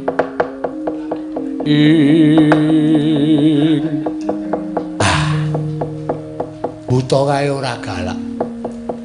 Ndara werku ndara dicokot durjana kok dicokot ora galak iki.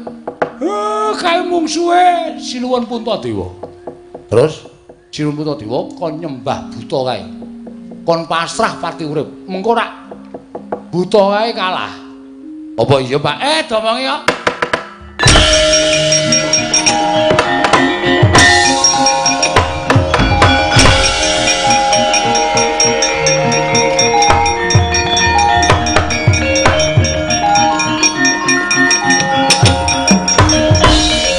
Dawi bapak, iya Petruk piye?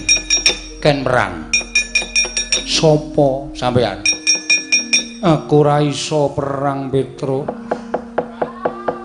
Sampean mboten perang ming cukup lenggah, terus buta nika ngamuk disembah. Aku nggih, pun gawe selak adem banget iki. Angine mak bus wonten wateng balung mak cekot-cekot-cekot. Bisa kacak-kacak men gawes. Ayo ndak selak jenenge adem. Wong edan ora tak maju nggih.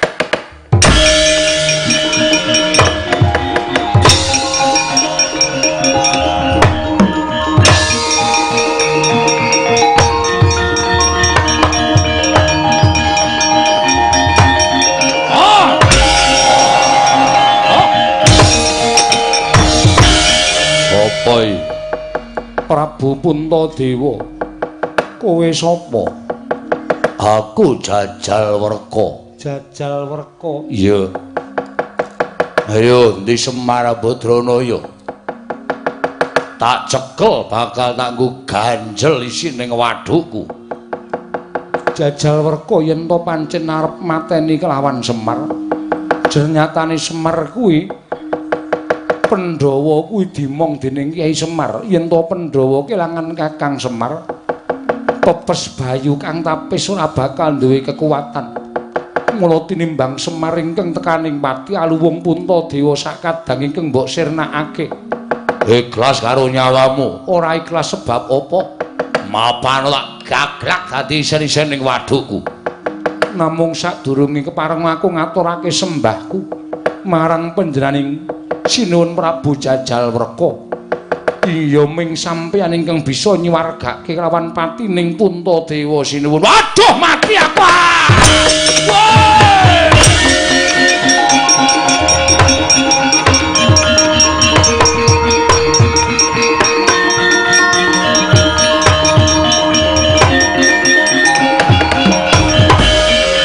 Koko Prabu inggih, Yayi.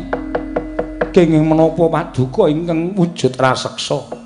Krana nami panjenenganipun Iwang Jatimurti menapa ing dados gegayuhanipun Semar menika kedah nampi cobi. Nyatanipun kula ingkang kadhapuk supados dados pacobaning Kyai Semar. Lah kok jebul malah para Pandhawa ingkang saged nyingkiraken pacoban wujud ingkang raka ing Ndarawati. Setemah kula wangsul kok wujud kaya wingi uni. Inggih Koko Prabu. Apa niatipun Semar Badranaya menika kandhas dumugi ning Batus? Mboten nggadahi niat menapa-menapa kejawi amung ngambangun desa Karangkadempel. Yai wonten dawuh. Maitra mekaten kliyanana kula manunggal wonten ing Karangkadempel. Monggo Koko Prabu kula dherekaken.